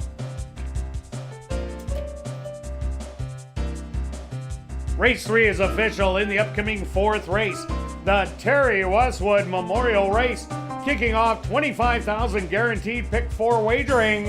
There are no changes. We'll carry on with the rest of the changes in this evening's pick 4. Turning your programs to race 5, scratch number 4, Storybook Farm. That's race number 5, scratch the 4, Storybook Farm. There are no changes in race 6 or 7. The Terry Westwood Memorial Race, here in race number 4, will kick off pick 4 wagering. At the post. And they're off. Stumbling a bit at the start was Warrior's Hero. In between horses, Midnight Salute, showing good early speed as they pass the grandstand for the first time and putting on the brakes as it's up by 2. With Taquito now engaging Midnight Salute in between horses. 3 wide, Flash of Glory, and Warrior's Hero watch the action. 4 off the early lead. The opening quarter, a snoozer. 26 seconds, and Midnight Salute has regained the lead by a length. With Taquito in between horses, Flash of Glory is creeping up 3 wide, and now Warrior's Hero getting closer as there's only 2 lengths from front to back, 50.5 miles, 4 across the track, and now Taquito takes over the lead. In between horses, Flash of Glory, 3 wide, Warrior's Hero still hugging the rail. That's Midnight Salute as they hit the head of the lane, still 4 across, 3/4, 15.4. Midnight Salute battling back with Taquito, more to offer. Flash of Glory 3 wide, and Warrior's Hero on the far outside with the best late stride. It's Taquito digging into the wire. Too close to call between Taquito and Flash of Glory.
And welcome back down the paddock for race number 4, the Terry Westwood Memorial Race.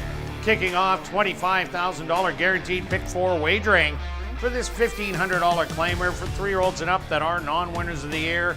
They're going to go 5.5 furlongs stretch for a little 4-horse field. What a race. All 3 Warriors Hero, Flash of Glory, and Wits Taquito, another crazy finish. Yeah, absolutely. Off camera, we said that's as good a 4-horse race as you're going to get. A little bit of everything in there. One of the last things we kind of commented on is Flash of Glory seems to find a way to win, and Wits Taquito finds a way to run second. And sure enough, it's quite amazing on how sometimes that works out. Moving on, race 4, we got the pick 4. There's been great payouts all the time, even when there's some favorites come in. Yesterday, I don't know the exact payout, but it was well over $1,500 for it with the favorite, and we mentioned all the horses in the sequence. I think it was 4,000 actually. 4,000 for a $1 ticket. Wow. Couple a $26 horse in the middle, an $18 horse in the middle, Sweet Design at about $14 to end it all off. Yeah, but we had every one of those picks on. And the favorite won the first leg. Right, exactly. As you know, I didn't know the payout because I didn't get it. I could have quoted. Oh, you were live to Kate's Prince. Oh, yeah. Hey, you were winning until the last jump. Thanks, Kirt. Moving on. No problem. All right, let's try to get it today. I've got a horse I like here in the bottoms, which I don't like horses too often on the bottom races. There is some risk, and that's the one. Thanks, Jake, for finding him for me. Last race looks not very good, but the horse was dueling 5 wide, doesn't usually show that kind of speed. I think it's going to come back and sit just off the pace. It has been off, he's been off a month, does have a little maintenance work, but I'm hoping that just trying to get the win and move on for the year, because there's probably not too many, 7,500 races left, or if the horse isn't running top form, there's no sense in trying to go in that condition.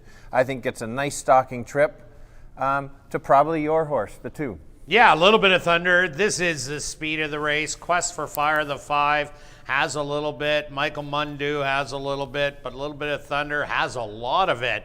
Duked it out with 3 other horses last time out. Ended up tiring, but I like when this horse gets the lead all alone. This horse can be very tough. Yes, it's never won here at the Downs. It's run here 4 times, had a couple second place finishes, but was running against real tough company. So I think this horse just might be able to shake free in here. And if that does happen, this is definitely a chance to wire the field at a pretty good price right now, 9-2. Absolutely, absolutely. Now the favorite is the other dropper, the one in the 4, the big droppers, and you always have to worry when they drop at any time this much. At least at this time of year, you're just trying to get the win. And sure enough, this horse has been kind of on the fringes of that's the 4 horse getting up there, but just not quite at the $5,000 level. And so that's why the drop is the right drop for sure. Was closing last time on You'll Why Me at 5.5. You have 5.5 again. Has 1 win. Whereas my top pick was the 1, because 4 wins at this distance. Needs to sit closer, because if your 2 does get loose, it makes it very tough for the closers. Yeah, the good thing for Overanalyzer is the company that he's kept at that $5,000 level, much tougher than a lot of these have been facing, other than Michael Mundu. Yo Why Me did come back to win, dropping to 3,500. Frankly, Fun came back to win out of that race. But that was a day that speed was playing very well, and Overanalyzer still ran down a bunch of horses. And if the race was any longer, probably would have ran past You Why Me and Warren's Van Gogh. So this horse with the dropping class, I think this horse can run real big today, but I just don't like the price right now at even money. No, yeah, there's a good example we talk about, looking for the value. That especially at this level, you've got to get the value. So our selections are at least getting above the morning line odds, which are usually a really good, very accurate at ASD. You can kind of give it a guide on that. How about now You're not going to go back to my Anire, are you? Oh, that grin's on your face. Yeah, Anire. I've got to mention him. He's taking a lot of money out of my pocket. Ran a good race last time out, but I backed Warren's Dirty Dancer last time, and I was well rewarded at $16 on the board. But Anire did show speed last time out, and usually doesn't show that kind of speed going short. Sheldon Chickeness seems to get along with the horse as he has a second and a third, but I think this is a much tougher race than he faced in the last one. Yes, yeah, no, for sure. Yeah, you mentioned everything. He made you a lot of money last year. You cashed He definitely did. You just had to give some of it back. But yeah, you can see that it's not a cut and dry race here. There's a few choices to go. Pick 4 time, Kirt. All right, let's go to our wagers here in race number 4. Stretch, what do you got? Well, very similar, the two of us now. This Holy. time, all right.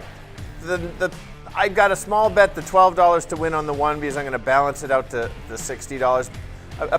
Is that the first time you bet a $2 pick 4 this year? No, I got one earlier when I had all the keys. I did get it. Okay. So I got a few extra coins in the pocket, so here we go. Right. The ticket is 1, 2, 4 in this leg, just like yours, with 2 and 6. Identical. With 1 and 6. That's where we change. And I only need 8 and 9 in the last, so I got an extra few dollars. I didn't need as many horses as you did. Probably I should be playing the $48 $1, add those extra horses, but let's go. $2 pick 4, $48. $24 if you only want to spend $1. All right, myself, I got a $1 pick 4, 1, 2, 4 with 2, 6 with 1, 3, ending off with 5, 6, 8, 9. That'll cost you $48. Good luck with all your wagers here in race 4, and we'll see you back for race 5.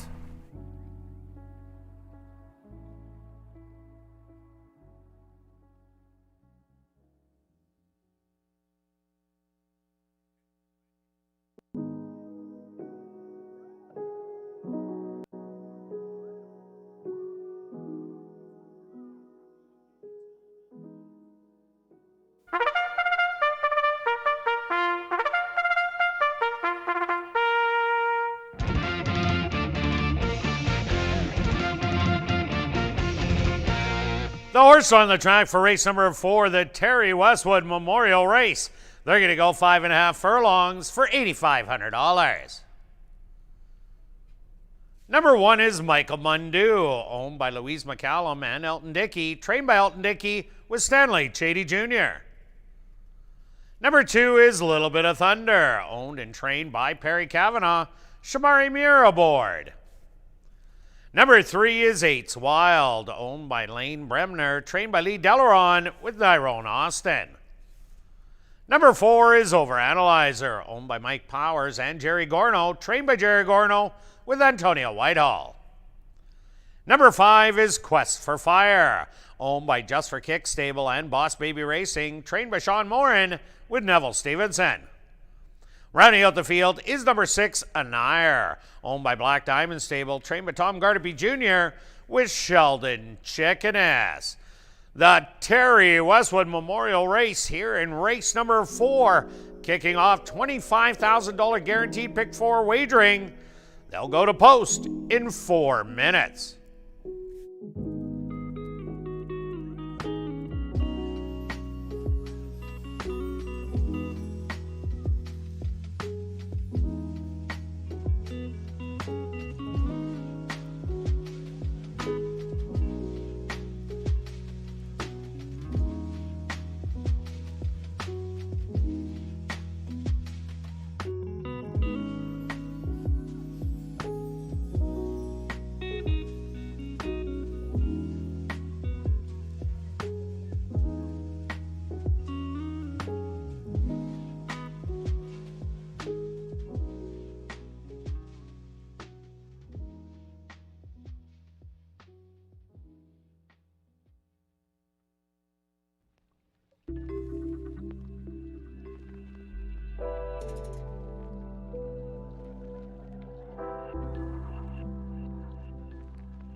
It's now 2 minutes to post time at ASD.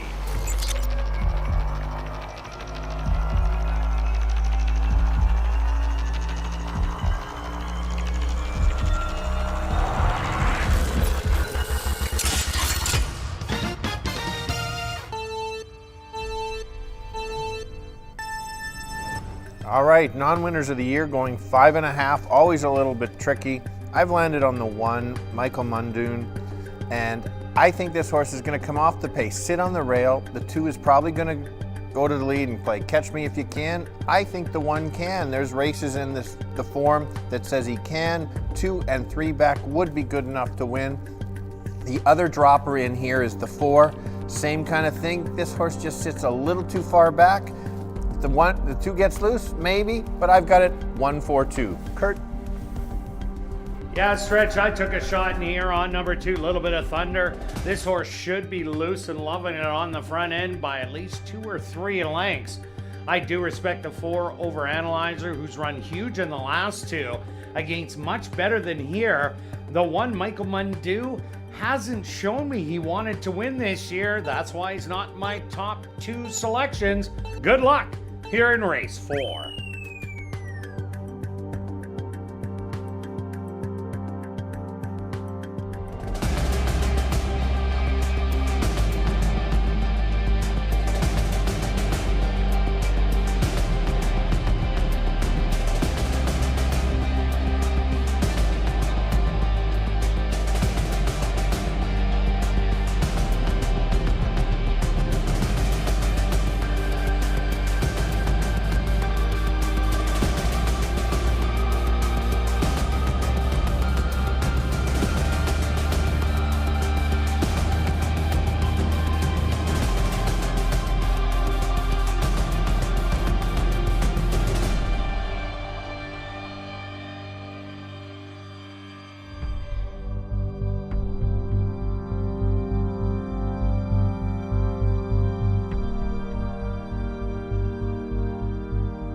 Post time!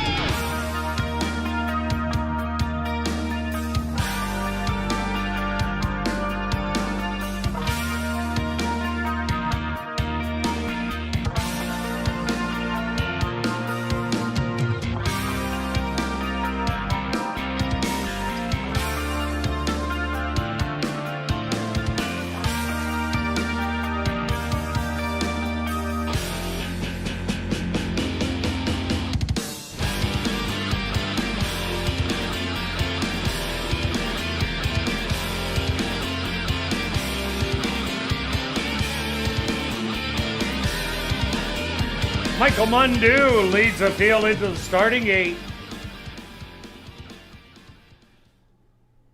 Little Bit of Thunder steps in. Next up, 8's Wild.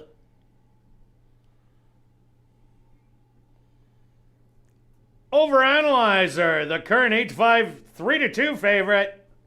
2 left to load. Quest for Fire. And now just waiting on Anire on the outside. They're all set. They're at the post.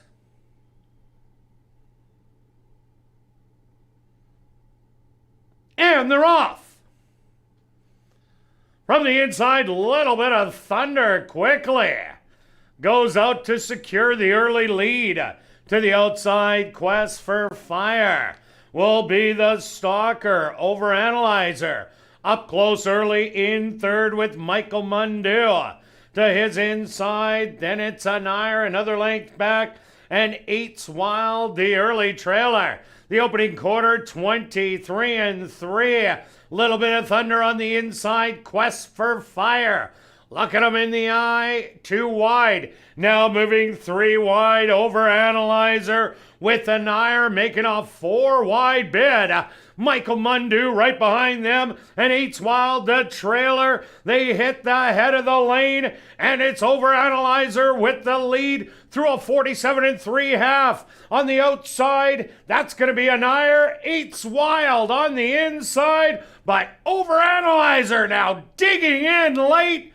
And Overanalyzer has got to get it done. Anire is second best, third to Michael Mundu, and fourth to 8's Wild.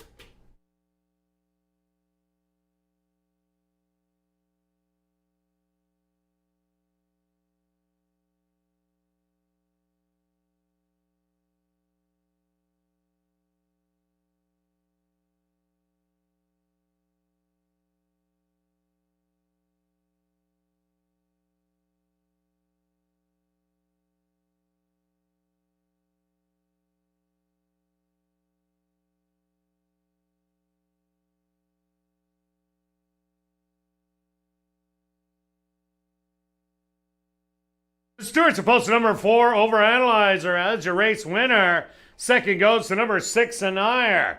Third to number 1, Michael Mundu. And fourth to number 3, 8's Wild. They went the opening quarter 23-3. The half 47-3. Time for the 5.5 furlongs, 106-3.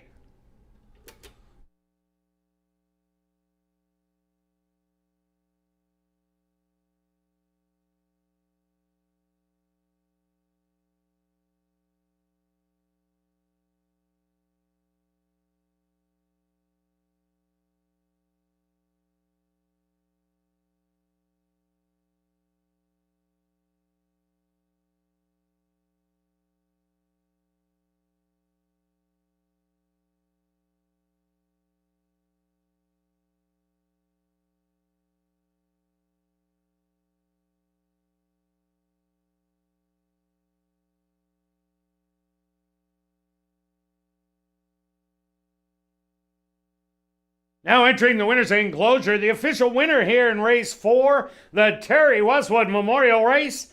That's number 4, Overanalyzer. Overanalyzer is a big gelding, 5 years old by Overanalyze, out of the mare Judy G by First Samurai. Owned by Mike Powers and Jerry Gorno, trained by Jerry Gorno, and ridden to victory by Antonio Whitehall. Time for the 5.5 furlongs, 106-3. Assiniboia Downs is very proud to have on hand Mr. Troy Westwood, the proud son of Terry and a member of the Winnipeg Blue Bombers Hall of Fame, a respected broadcaster and community volunteer here in the city of Winnipeg, making a presentation to the Winning Connections.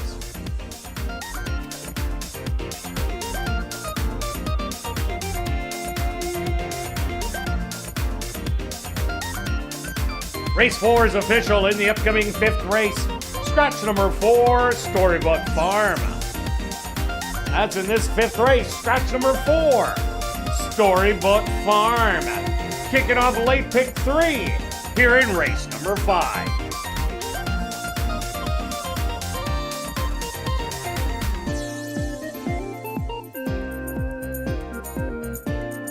It's back, Winnipeg's most. And they're off. From the inside, little bit of thunder quickly. Goes out to secure the early lead. To the outside, Quest for Fire will be the stalker. Overanalyzer up close early in third with Michael Mundu. To his inside, then it's Anire, another length back, and Eats Wild, the early trailer. The opening quarter, 23-3. Little bit of thunder on the inside, Quest for Fire. Looking him in the eye, 2 wide. Now moving 3 wide, Overanalyzer with Anire making a 4 wide bid. Michael Mundu right behind them, and Eats Wild, the trailer. They hit the head of the lane, and it's Overanalyzer with the lead through a 47-3.5. On the outside, that's going to be Anire. Eats Wild on the inside, but Overanalyzer now digging in late. And Overanalyzer is going to get it done. Anire is second best, third to Michael Mundu, and fourth to Eats Wild.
And welcome back down the paddock for race number 5. We have a $5,000 claimer for fillies and mares 3 and up that are non-2 lifers. They're going to go 7.5 furlongs. Scratch number 4, Storybook Farm. Special welcome to TVG and their viewers. Stretch, overanalyzer, much the best. Yeah, got a good trip. Antonio put it in a perfect spot. Absolutely perfect spot. And I thought the one may have got in a touch of trouble and then was too far back. Got shuffled back a bit and then no chance. It looks like you can't close from the back. And then Anaya probably gave you a bit of a scare since you didn't have it on the pick 4 or pick 5 ticket, and usually that you're one of the bigger fans of that horse. Ran a nice race. Maybe you'll jump on board next week if he's running. Maybe. One last time. We'll see. We'll see. All right. Just before we get to the horses, as always, Mitch sets it up if you're online, following us online on the YouTube chat and ASD Live.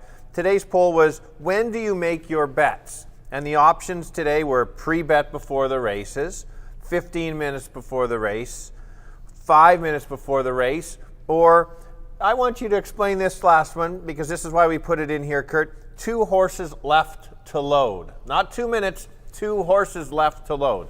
Well, because I like playing the ponies myself, so when I say 2 left to load, that is the last gasp you have to get those thumbs working and getting your bet in, especially if it's a pick bet.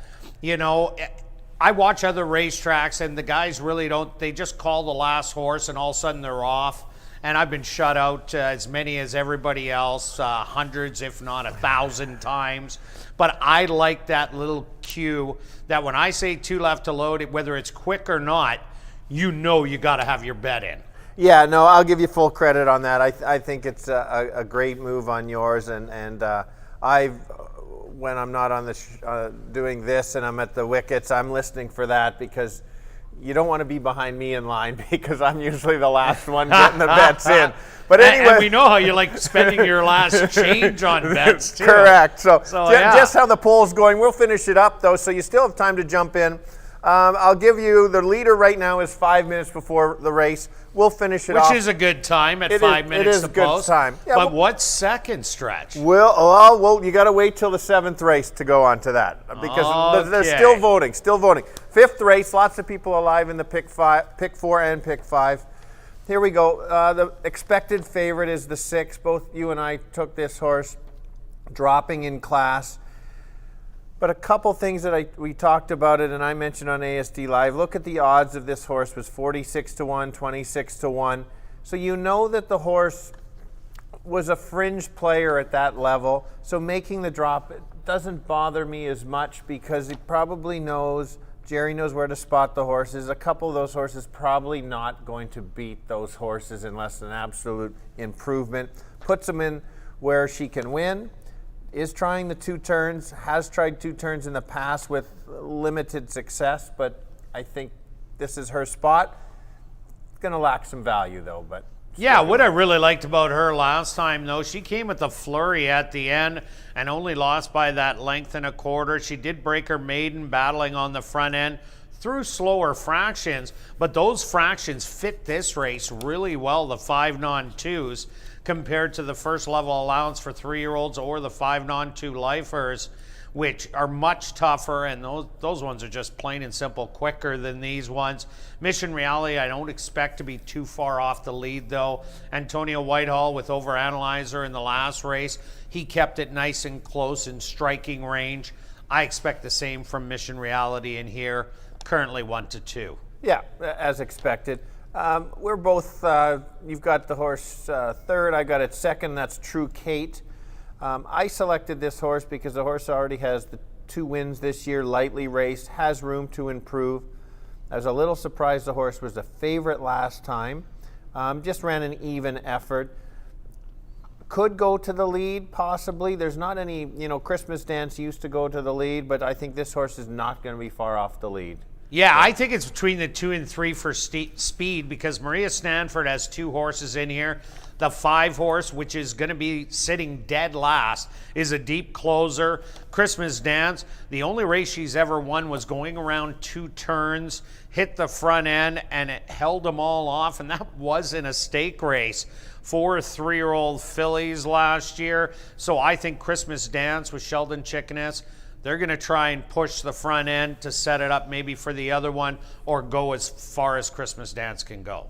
Yeah, I agree with that. And your second choice was the 1. Yeah, I like number 1, Go It Go. 2 outs ago, this horse ran a great race, only beaten by a half a length to Divine Ride and did beat Gold Shaft, who came back to beat it in the next start. But those races going around 2 turns was 5th beaten 10. But that was a tough race with Tough Enough to start. Ended up winning by 7.5 and cut the fractions throughout. The next time chased after Beautiful Babe, and Beautiful Babe went on to win that one with Barbie's Quest just in behind. I think this horse just might get a real sweet trip on the inside. Agree with you. That's why it's in the top 3 and on my tickets. For that level, Tough Enough and Beautiful Babe are pretty good horses for this level. They would be standouts in here 1 to 9. Yeah, exactly. So. We're on the same page here. All right, let's go to our wagers here in race number 5. Stretch, we're starting it off with you. Look at this. I don't have this kind You're bold. I'm taking a different approach. All right, Stretch takes a stand. Don't worry, Beth, we're not changing. $10 pick 3, 6 with 8, 9.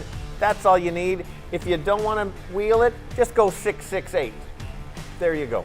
Okay, simple as that. Stretch says, I'm taking the 1 and 6 in here. I'm looking at the 6 race as tricky, so I said all, and I'm taking the 5 and the 9 in the last. Good luck with all your wagers here in race 5, and we'll see you back for race 6, our featured race, the 52nd running of the J.W. Sifton Memorial.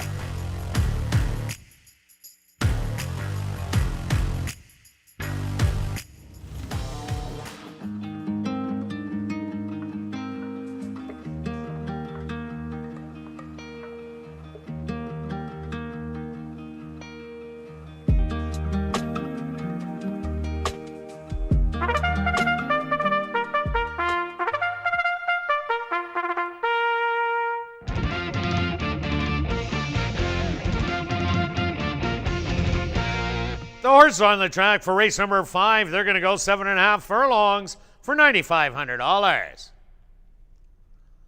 Number 1 is Go It Go, owned by Henry Witt Jr., trained by Jerry Gorno with Shamari Muir.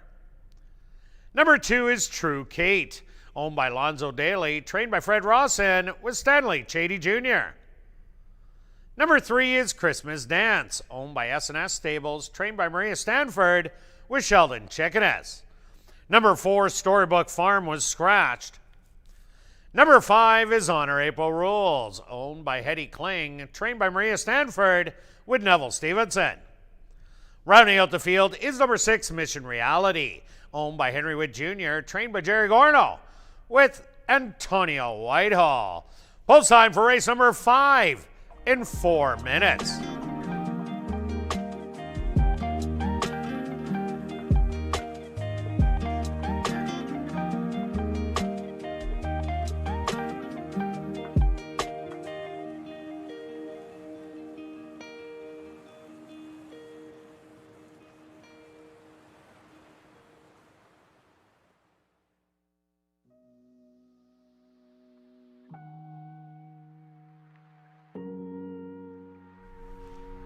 And turning your programs back to race number 4, we had 2 claims to report. First off, claim for $1,500. Number 1, Michael Mundu, claimed by Glenn Miller and Manny Miaderos, trainer Jim Donnelly. Also claimed for $1,500 was your race winner. Number 4, Overanalyzer, claimed by Back on Track Stables, trainer Jennifer Jordan.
It's now 2 minutes to post time at ASD.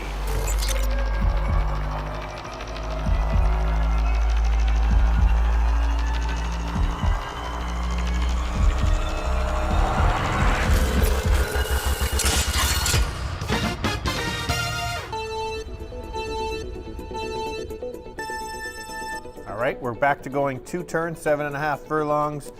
Fillies, non-winners of 2. We've got a big favorite, and expectedly so. Horse is dropping in class. This filly has been on the fringes at a higher level, makes the proper drop. Hasn't had limited success going the mile, but shouldn't get too bad of a trip, just on the outside. 2 and 3 will be probably on the lead. 6 will make the late move, try to get them late. So I've got it 6-2-1. Finish it off. Kirt? Mission Reality, what a huge race last time out. Finished with a bunch of horse, running third at the allowance level. Now drops down to the bottom, 5,000 non-2. I think this horse will be forwardly placed in the race, so it's going to have a big shot to win, and I like the 1, Go It Go, to round out my exactors, 6 and 1. Good luck here in race 5.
Go It Go, the first to step up and in.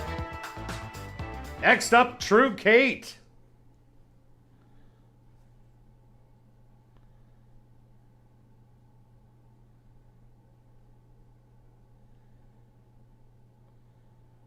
Christmas Dance, ready to find her spot in the middle.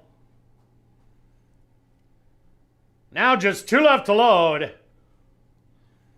Honor April Rules.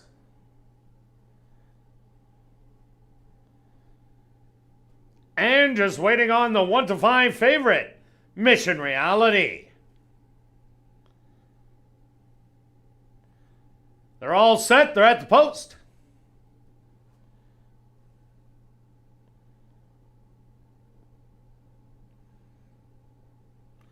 And they're off. Breaking sharply in the middle, Christmas Dance. Ready to go out and secure the early lead as they pass the grandstand for the first time. On the rail, Go It Go. Mission Reality makes the move early to get up closer, 3 wide. Settled back in 4th, Honor April Rules, and True Kate will be the early trailer. 24-4 the opening quarter. The leader still Christmas Dance. On the inside, Go It Go. Mission Reality now breathing down her neck, 3 wide.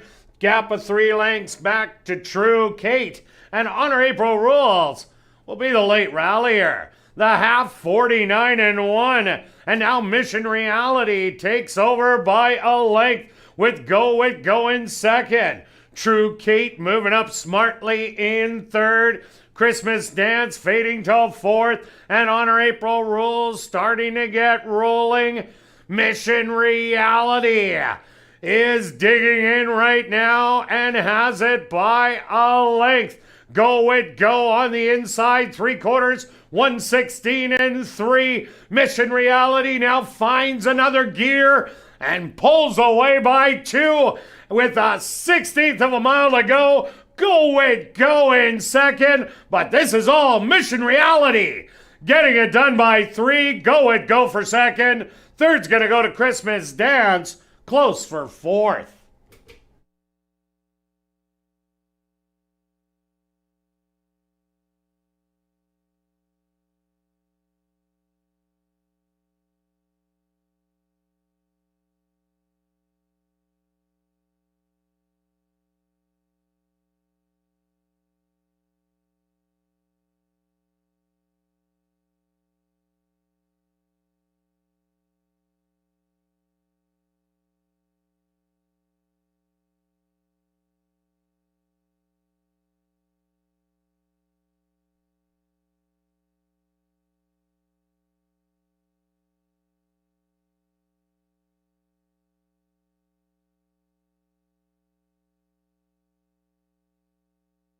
The stewards of postal number 6, Mission Reality, has the race winner. Second goes to number 1, Go It Go. Third to number 3, Christmas Dance. And fourth to number 5, Honor April Rules. They went the opening quarter 24-4, the half 49-1. 6 furlongs, 116-3. Time for the 7.5 furlongs, 137-4.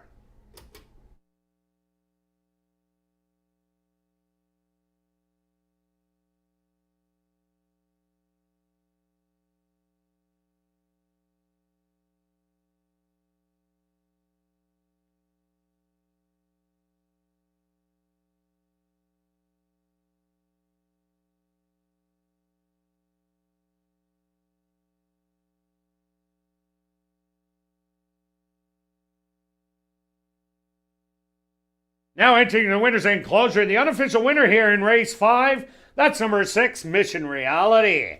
Mission Reality is a Grey-Roan filly, 3 years old, by Mission Implausible, out of the mare Deputy Reality by Deputy Minister. Owned by Henry Witt Jr., trained by Jerry Gorno, and ridden to victory by Antonio Whitehall. Time for the 7.5 furlongs, 137-4. Congratulations goes out to trainer Jerry Gorno and jockey Antonio Whitehall for teaming up for the double. Back-to-back winners for trainer Jerry Gorno and jockey Antonio Whitehall.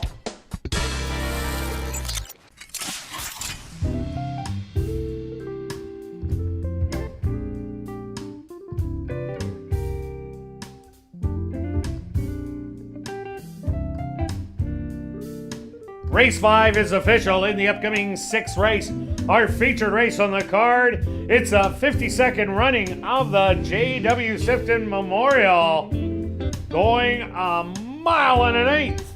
For $35,000, there are no changes. Late double wagering kicking off here in race number 6. And they're off. Breaking sharply in the middle, Christmas Dance.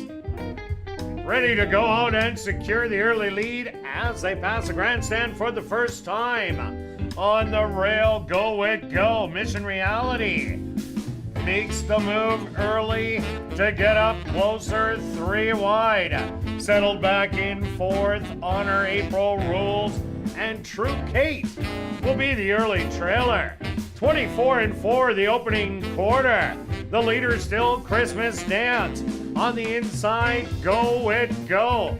Mission Reality now breathing down her neck, 3 wide. Gap of 3 lengths back to True Kate. And Honor April Rules will be the late rallier. The half 49-1. And now Mission Reality takes over by a length with Go It Go in second. True Kate moving up smartly in 3rd. Christmas Dance fading till 4th. And Honor April Rules starting to get rolling. Mission Reality is digging in right now and has it by a length. Go It Go on the inside, 3/4, 1:16-3. Mission Reality now finds another gear and pulls away by 2 with a 1/16 of a mile to go. Go It Go in second, but this is all Mission Reality getting it done by 3. Go It Go for second. 3rd's gonna go to Christmas Dance, close for 4th.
And welcome back down the paddock for race number 6, our featured race on the card. It's the 52nd running of the J.W. Sifton Memorial for 3-year-old Manitoba foals. They'll go 1 mile and an eighth. For $35,000, Stretch Mission Reality gives Gorno and Whitehall back-to-back and did it rather easy. Yeah, kind of expected.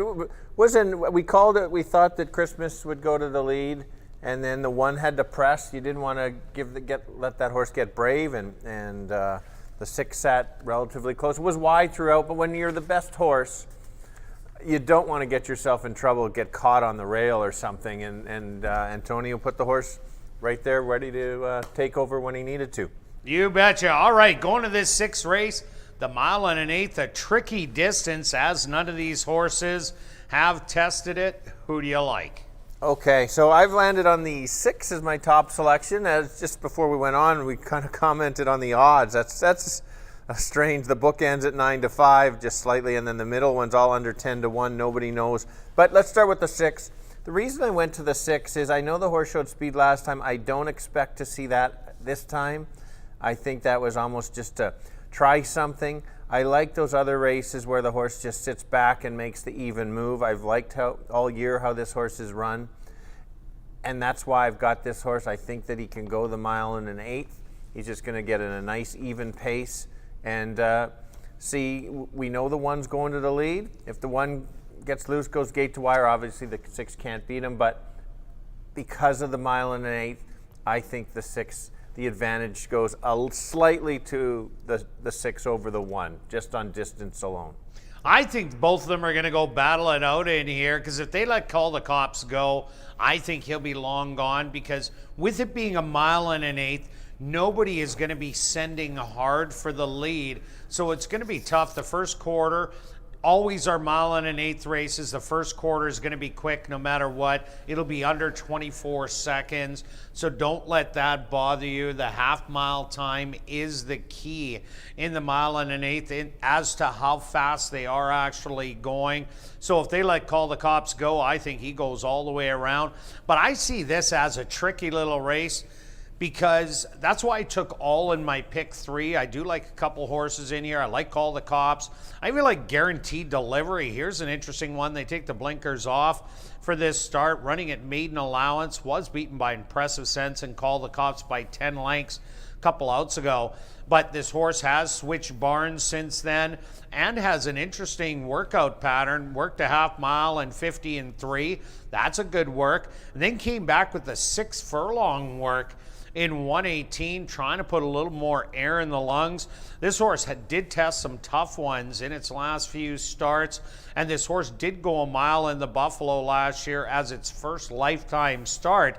So you can't say that this horse can't go a rut of ground. So maybe this one is a little bit of a long shot to throw in. Yeah, and that's the one that I did throw in there for sure. Exact same reason. Yeah, obviously you never like to really take maidens in stake races, but you know, the horses in here have limited wins, so it's not as big as some stake races for sure. Yeah, another horse I like in here as a long shot, number 5, Henry's In Control.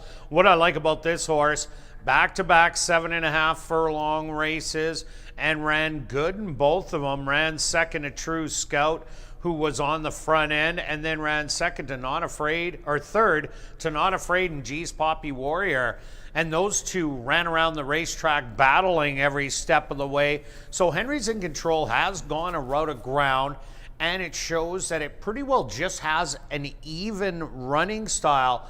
And if the 1 and 6 and maybe even the 4 get into some sort of heated battle, that could set up for Henry and his rallying style.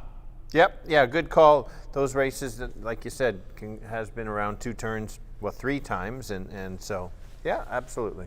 Okay, what about Happy Harley? It is a maiden in here, but this horse does look like he can run absolutely forever. Going the 7.5, both times was stalking against non-2s.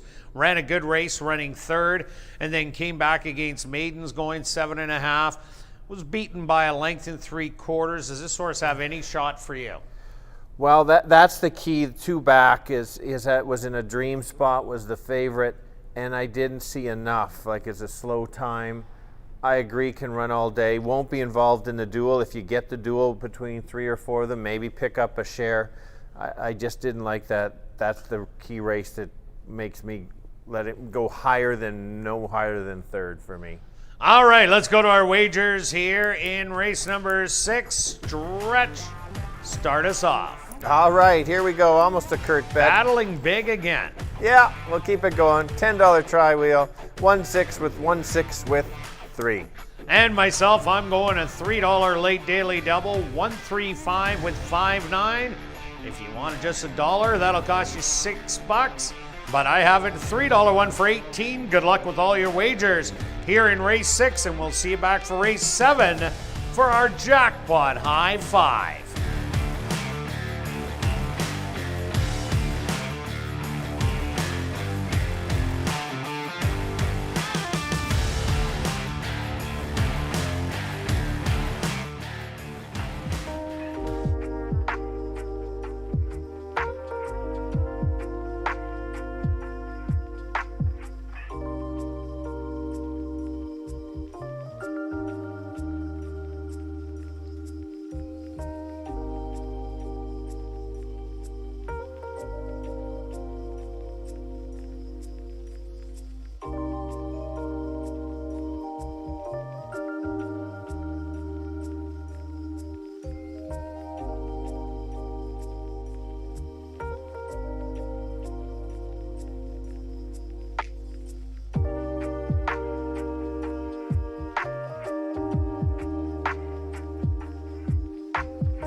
Assiniboia Downs is proud to present our featured race here in race number 6. It's the 52nd running of the J.W. Sifton Memorial.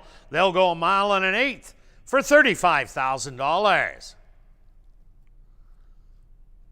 Number 1 is Call the Cops, owned by Dr. Betty Hughes, trained by Elton Dickey with Leroy Nelson. Number 2 is Happy Harley, owned by Henry Witt Jr., trained by Jerry Gorno with Neville Stevenson. Number 3 is Guaranteed Delivery, owned by 2 Points Ranch, trained by Carl Anderson with Jorge Carreño. Number 4 is Russian Red, owned by Larry Falloon, Elton Dickey, and Dennis Huberto, trained by Elton Dickey with Sheldon Chickadas.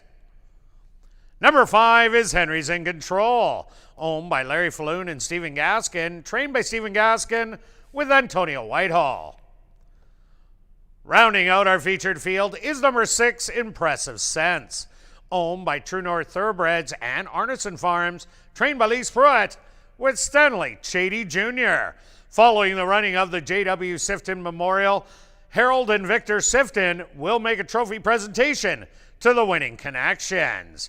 Post time for the J.W. Sifton Memorial, 3 minutes away.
It's now 2 minutes to post time at ASD.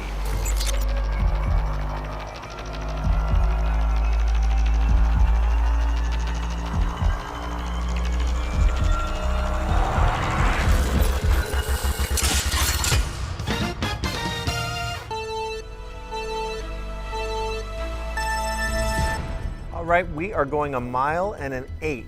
One of the basically the longest races that we usually go at ASD starts from the far end and goes past the wire twice. We've got the 3-year-old, Manitoba 3-year-olds going.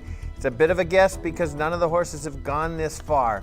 I've landed on the 6 Impressive Sense because I believe this horse can get the distance. I think they're gonna sit off the pace today, not go after the 1 and try to make that run late. If the 1 gets loose, it could go gate to wire, but I'm still gonna go 6-1-3. Kirt? Yeah, stretch myself. I like number 1, Call the Cops in here. What a huge race last time out. Duked it out with number 6, Impressive Sense. Then it was Flash of Glory, Wits Taquito, and Warrior's Hero that went on by, and we seen them battle it out in race number 3, and they were within ahead of each other at the wire. If they let Call the Cops go, the race is over. My long shot in here is the 5 horse. Henry's in control. Good luck here in race 6.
Call the Cops, the first one into the starting gate.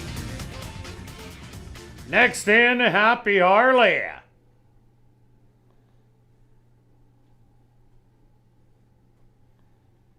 Guaranteed Delivery's turn.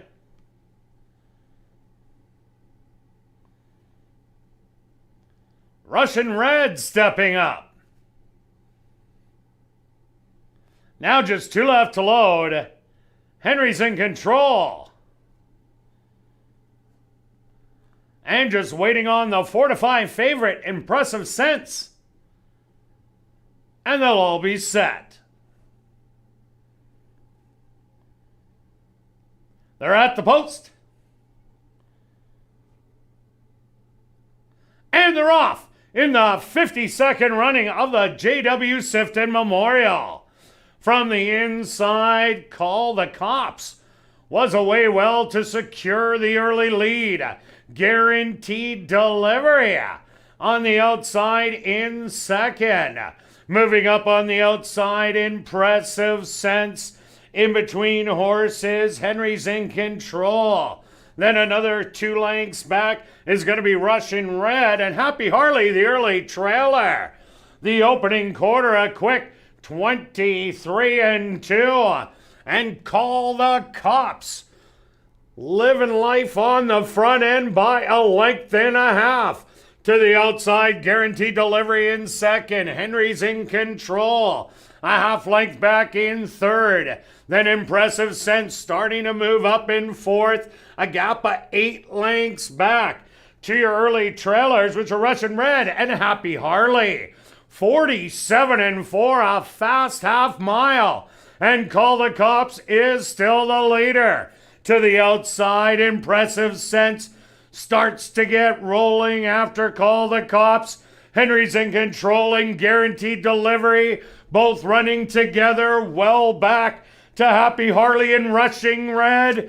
113-2 for 3/4, and Call the Cops has now opened up the advantage to 4 as they hit the head of the lane. On the inside, Henry's in control, trying to gain ground. Guaranteed Delivery on the far outside, but Call the Cops is coming up to the 16th pole, and it's not in doubt. Call the Cops will take the 52nd running of the J.W. Sifton Memorial. Guaranteed Delivery for second, third to Henry's in control, and fourth to Impressive Sense.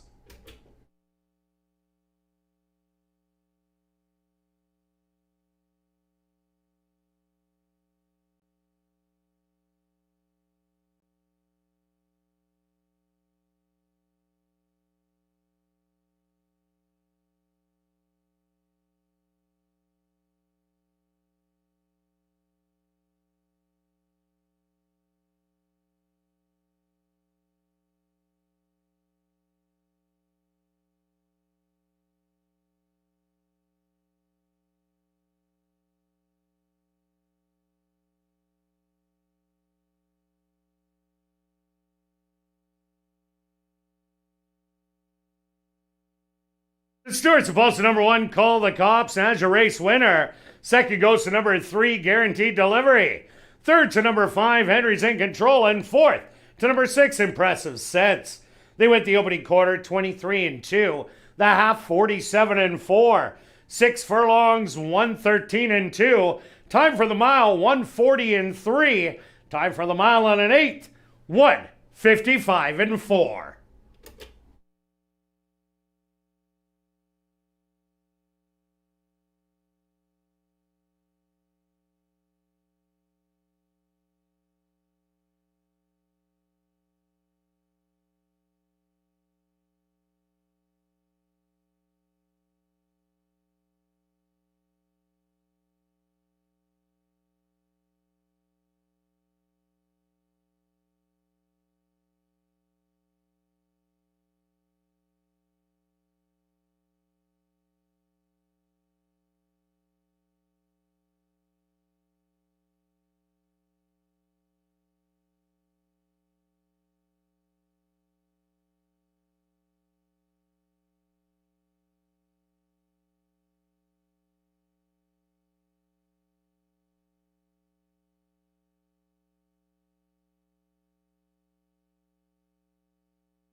Now entering the winner's enclosure, the official winner of the 52nd running of the J.W. Sifton Memorial. That's number 1, Call the Cops.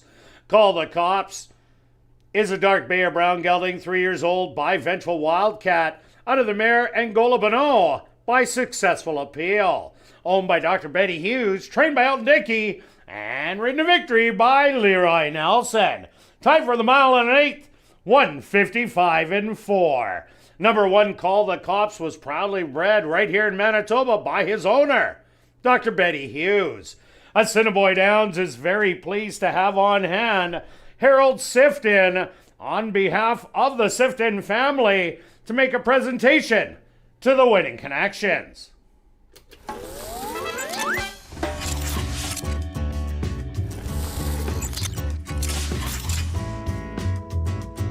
Race 6 is official in the upcoming 7th race. Kicking off jackpot high 5 wagering, there are no changes. Post time for race number 7, 19 minutes away. And just a reminder, folks, about special dining opportunities on the weekend. Friday here at the Downs is steak night, and Saturday, prime rib night. Both are just $24.95 and available from 4 to 8 o'clock. Enjoy steak and prime rib this weekend. Reservations are not required.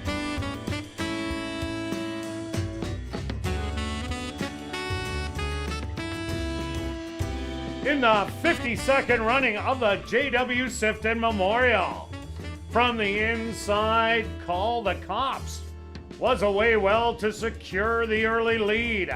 Guaranteed Delivery on the outside in second.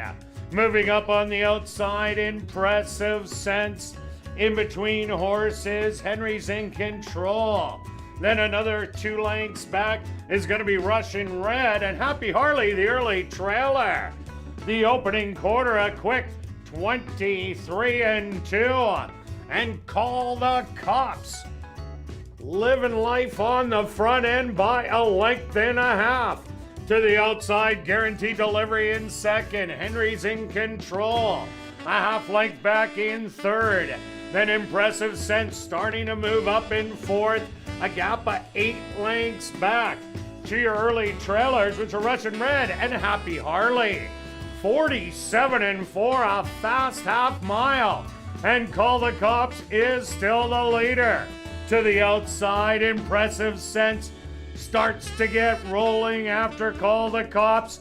Henry's in control and Guaranteed Delivery, both running together well back to Happy Harley and Rushing Red.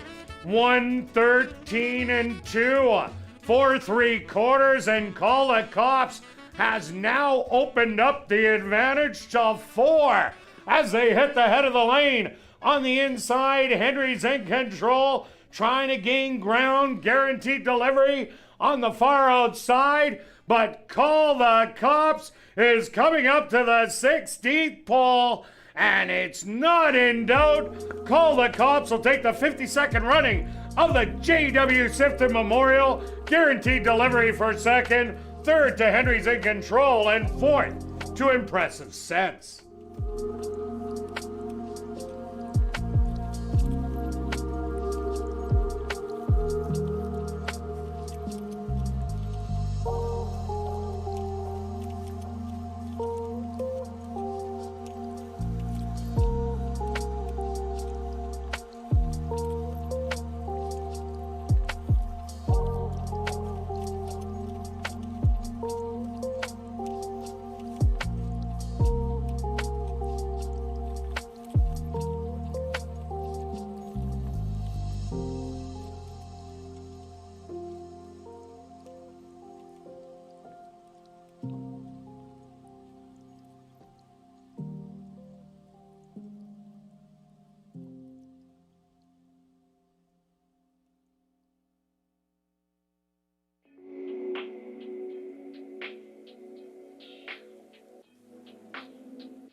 And welcome back down the paddock for race number 7 for this $5,000 claimer for 3-year-olds and up that are non-2-lifers.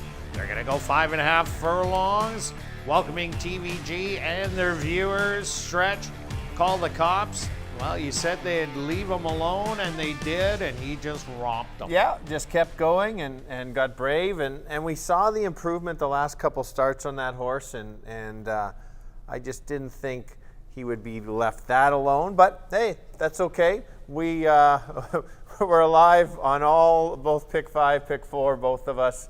Not paying much, but it's still always good to go into the last leg. And the way I bet my tickets last race, if the 1 and 6 hook up, I got the 3 and 5 everywhere on my tickets, and if they didn't, I got the 1 on top if they leave them alone. So it worked out pretty good, but nothing is paying too huge. No, but I'm glad you mentioned that, because we've been doing that all season long, is understand it's good if you're following us, which you appreciate everybody that follows along and tunes in. You have to see our previous bets, so we plan out our strategy instead of just going all in. And I liked your strategy on the pick 3, because just getting the 1 or 6 beat, you're going to make money on good money on the pick 3 and cover your other bets anyway. So definitely, and guaranteed delivery. I ended up as my second horse in my pick 4 there. Couldn't get home, but ran really well. Okay, race number 7. Let's close it out. Quickly. How about the poll? We got the poll. Yes, thank you for asking. So, finishing it up, we got 98 votes in there. Excellent to see everybody jumped in. Pre-bet was okay. 5 minutes to post was the number one at 42%. Yeah, that makes sense. Yeah. What do you think next was? Last minute. Yes, you're right. So last minute. So I don't know if people thought it was 2 minutes or 2 horses to load. That's because the late money in all these simulcast places, that jumps in, and you're looking at a horse that's sitting at 4 to 1, all of a sudden goes up to 8 or 9, and then you run back and try and get one more try. For sure. So that was 23%. 15 minutes was 20. And that's about 15 to 10 is when I'm playing pick 4s. I've already planned it out. And then maybe the last win bet or something, or a late exactor if I see some value, or a show bet that people forgot to bet some show money on my horse. And then 14% pre-bet the races. Maybe they just want to sit back and enjoy and maybe watch us. There we go. What a great thing to do. Okay, let's cap it off in race number 7. Stretch, what do you got? All right, I'm going to start with the 8 at, there it is. Look at that. Jake's on fire today. Knew exactly where I was going. Bear Brian is going with this now. The horse is going to have to sit a pretty good spot, hopefully, because if it gets too far back, could lose out on maybe the speed or another closer like the 9. I like how this horse ran so well last 2 starts. Was in for 10 on 2. That's about the level. 10 on 2 is not going these days, so let's put where the horse can win. Carino's got 3 already today, I believe. The early pick 3, got them all. Got them all, so he's probably going to try to, well, obviously he wants to get that 4th. He's been riding great. I like the cutback. I like that Jared threw a workout here on September 1st, a nice breezing workout. Real good workout to almost set this horse up for a top effort. And if the 5 and 6 battle it out, watch for Bear Brian on the outside. Yeah, I think 5 and 6 are the speed of the race, but I just think number 5, Newell, is faster. This thing rattled some serious fractions early on in the meet, and last time out, should have had a little bit of a trouble line there, was going to the front, got shaved off early, and had to sit 3rd behind the speed of Pucker and Dublin Yin's Money, and still ran a good race, only beaten 4 lengths in the end. And that was a non-3-lifer, now goes back against non-2-lifers, where he ran absolutely huge against Harry Keep the Change. So I think Newell, big shot today, 9 to 1. Yeah, that's a fair call. And I'm going to try to jump in on the longer shot here. Here's value right here. The 9 horse is at 8 to 1. I know there's a fair amount of money already in the pool. This horse I liked last time in a much tougher field. Didn't really think that he could win, but I thought that he could be in the money. Would have liked to see him get maybe 3rd in there. Was so far back And he does that sometimes, break slow, lacks speed early, but then the next race he shows speed. So I'm hoping Antonio puts him somewhere in between. He's been riding really well. Somewhere in between nowhere land. Correct. Where he has been yes. in 2 out of the last 3. And not on the lead. He's not going to be on the lead. There's too much speed with Newell and Not Afraid correct. in here, If he so there's not a problem kind of with like that. the horse, the 4-horse. You know, I don't know names very well. That won. He gave the horse a great ride in the 4th race. We'll get that right yet. Overanalyzer. Yes, thank you. Overanalyzer. I thought he gave a great ride. If I get the same trip, if he can kind of get the same trip, I think he's going to be tough, especially at 8-1. All right, what about your other long shot in there for 3rd stretch? Okay, yes, Ben Roy. Just trying to create some popularity. It's a big Assiniboia racing club. They have lots of guys involved in that and girls. It's a great way to get involved in horse racing. You put a bit of money and you own a racehorse, and this horse is improved. If there's a battle between the 5 and the 6, sets it up for the closer. Was in Too Tough the last couple times. That 6 furlong race was your big race that you made a big bet on that horse to win it, to close it out. Derby Day. Derby Day, yeah. 100 win on Ben Roy. I almost got there 2 you go. 11-1. I don't know if he can win it, but it would create a real good trifecta with the 8-9, 8-9-2. All right, let's go to our wagers here in race 7. Stretch, start us off. See, I gave the foreshadowing before what the try was going to be. $3 one, 8-9, 8-9 with the 2, 5, and 6. All right, myself, I'm just going 30 to place on the 9 Muskoka. Hopefully not coming from too far back beside the tractor. Good luck with all your wagers here in race number 7, and we'll see you back tomorrow, 6:45 Central, for ASD Live.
Horses are on the track for race number 7. They're going to go 5.5 furlongs for $9,500. Number 1 is Right of Vengeance, owned by Dr. Betty Hughes, trained by Devin Gittins with Caleb Pizarro. Number 2 is Ben Roy, owned by the Assiniboia Racing Club, trained by Devin Gittins with Richard Mangley.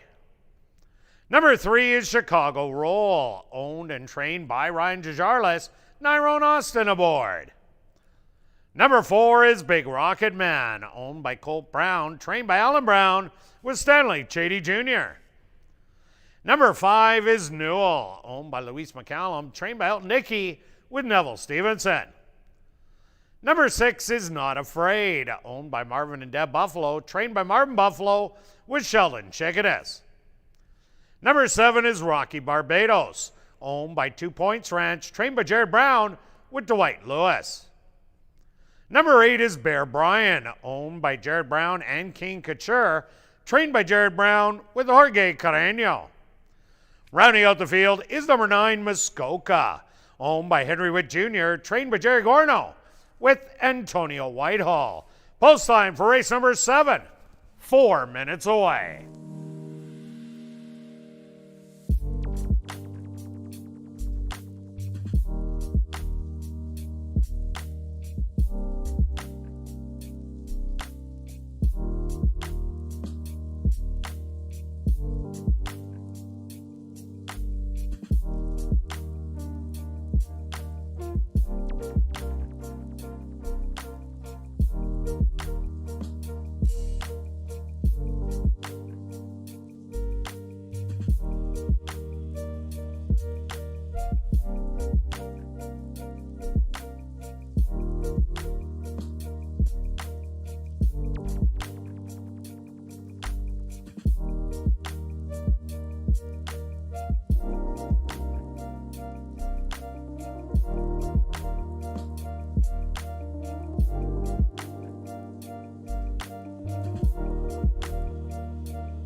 All right, finishing the night off at going 5.5. It's been a chalky-filled favorite day. Speed has done well, but if there's a duel, you can usually close. So that's what I'm looking for. A bit of a pace battle up front, maybe between the 5 and the 6.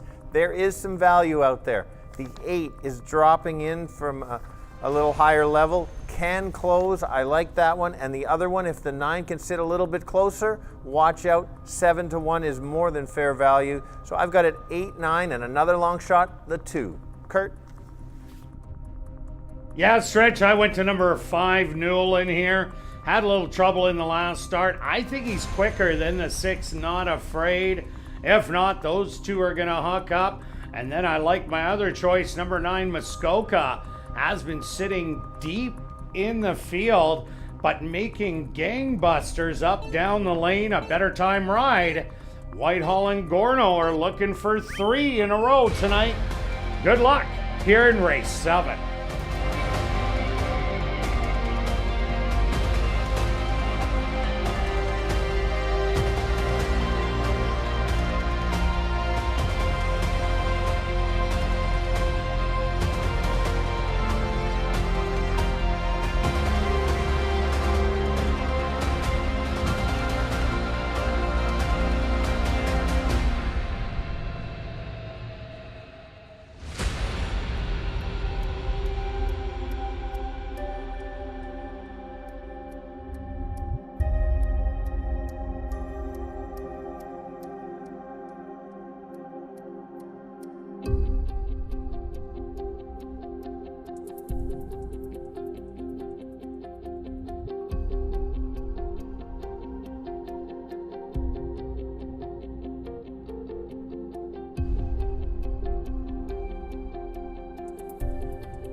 Post time!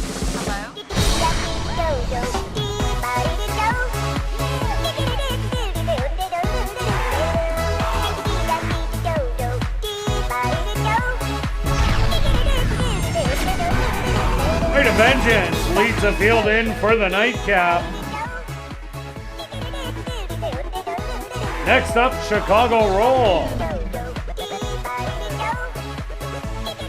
Big Rocket Man set to step in.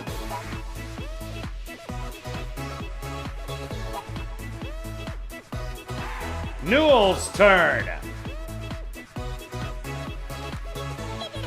Not Afraid, the 3-5 favorite, goes in.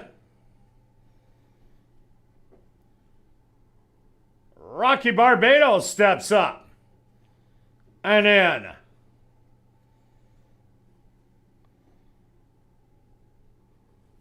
Bear Brian is secure. Now just 2 left to load.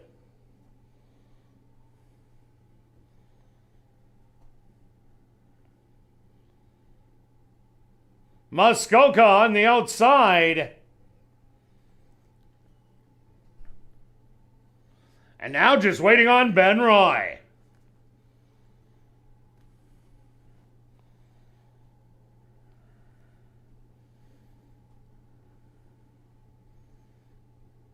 Rocky Barbados fractious in the starting gate.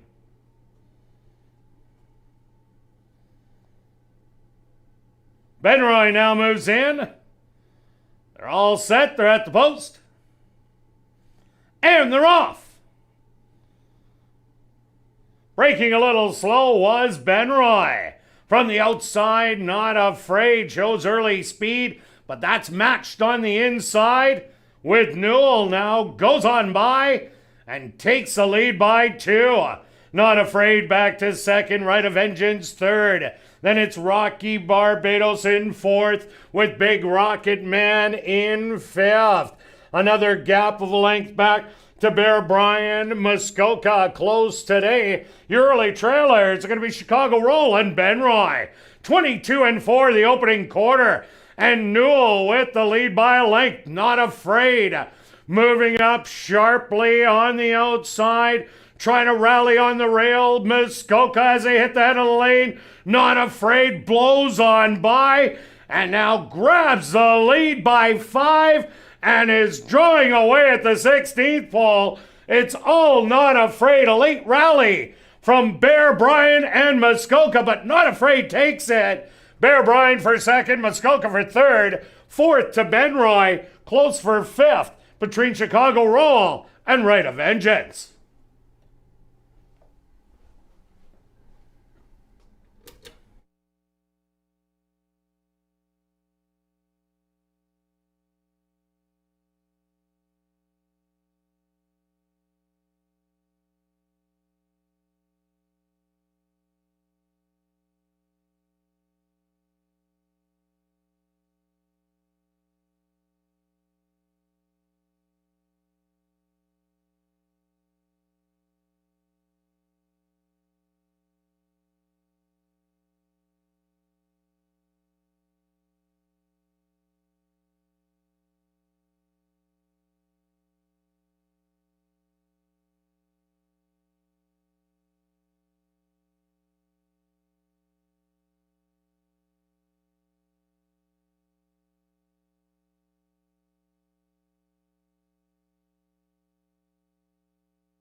The Stewards are posted number 6, Not Afraid, as your race winner.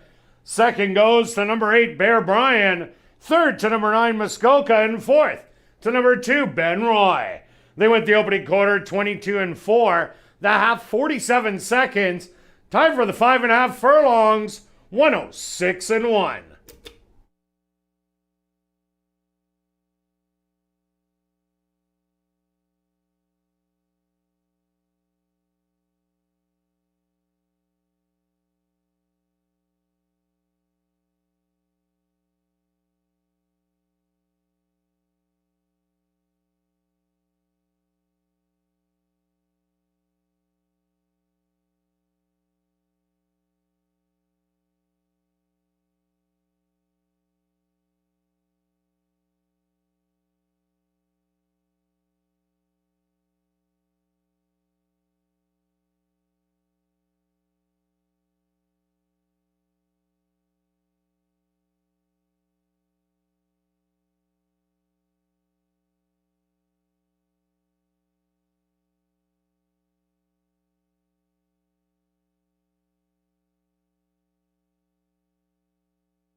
Now entering the winner's enclosure, the official winner here in race 7, that's number 6, Not Afraid.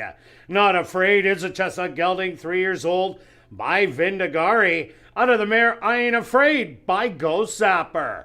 Owned by Marvin and Deb Buffalo, trained by Marvin Buffalo, and ridden to victory by Sheldon Chickadas. Time for the 5.5 furlongs, 106-1.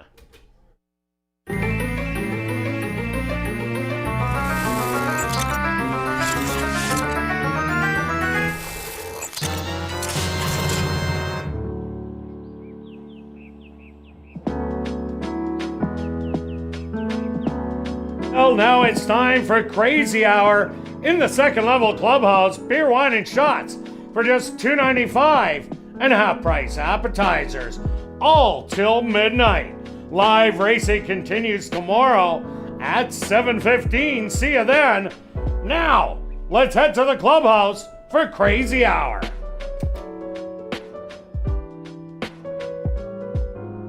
They're all set. They're at the post. And they're off. Breaking a little slow was Ben Roy. From the outside, not afraid, shows early speed, but that's matched on the inside with Newell now goes on by and takes the lead by 2. Not Afraid back to second, Right of Vengeance third. Then it's Rocky Barbados in fourth with Big Rocket Man in fifth. Another gap of length back to Bear Brian. Muskoka close today. Your early trailers are going to be Chicago Roll and Ben Roy. 22-4 the opening quarter. And Newell with the lead by a length. Not Afraid moving up sharply on the outside, trying to rally on the rail. Muskoka as they hit the end of the lane. Not Afraid blows on by and now grabs the lead by 5 and is drawing away at the 16th pole. It's all Not Afraid. A late rally from Bear Brian and Muskoka, but Not Afraid takes it. Bear Brian for second, Muskoka for third, fourth to Ben Roy, close for fifth.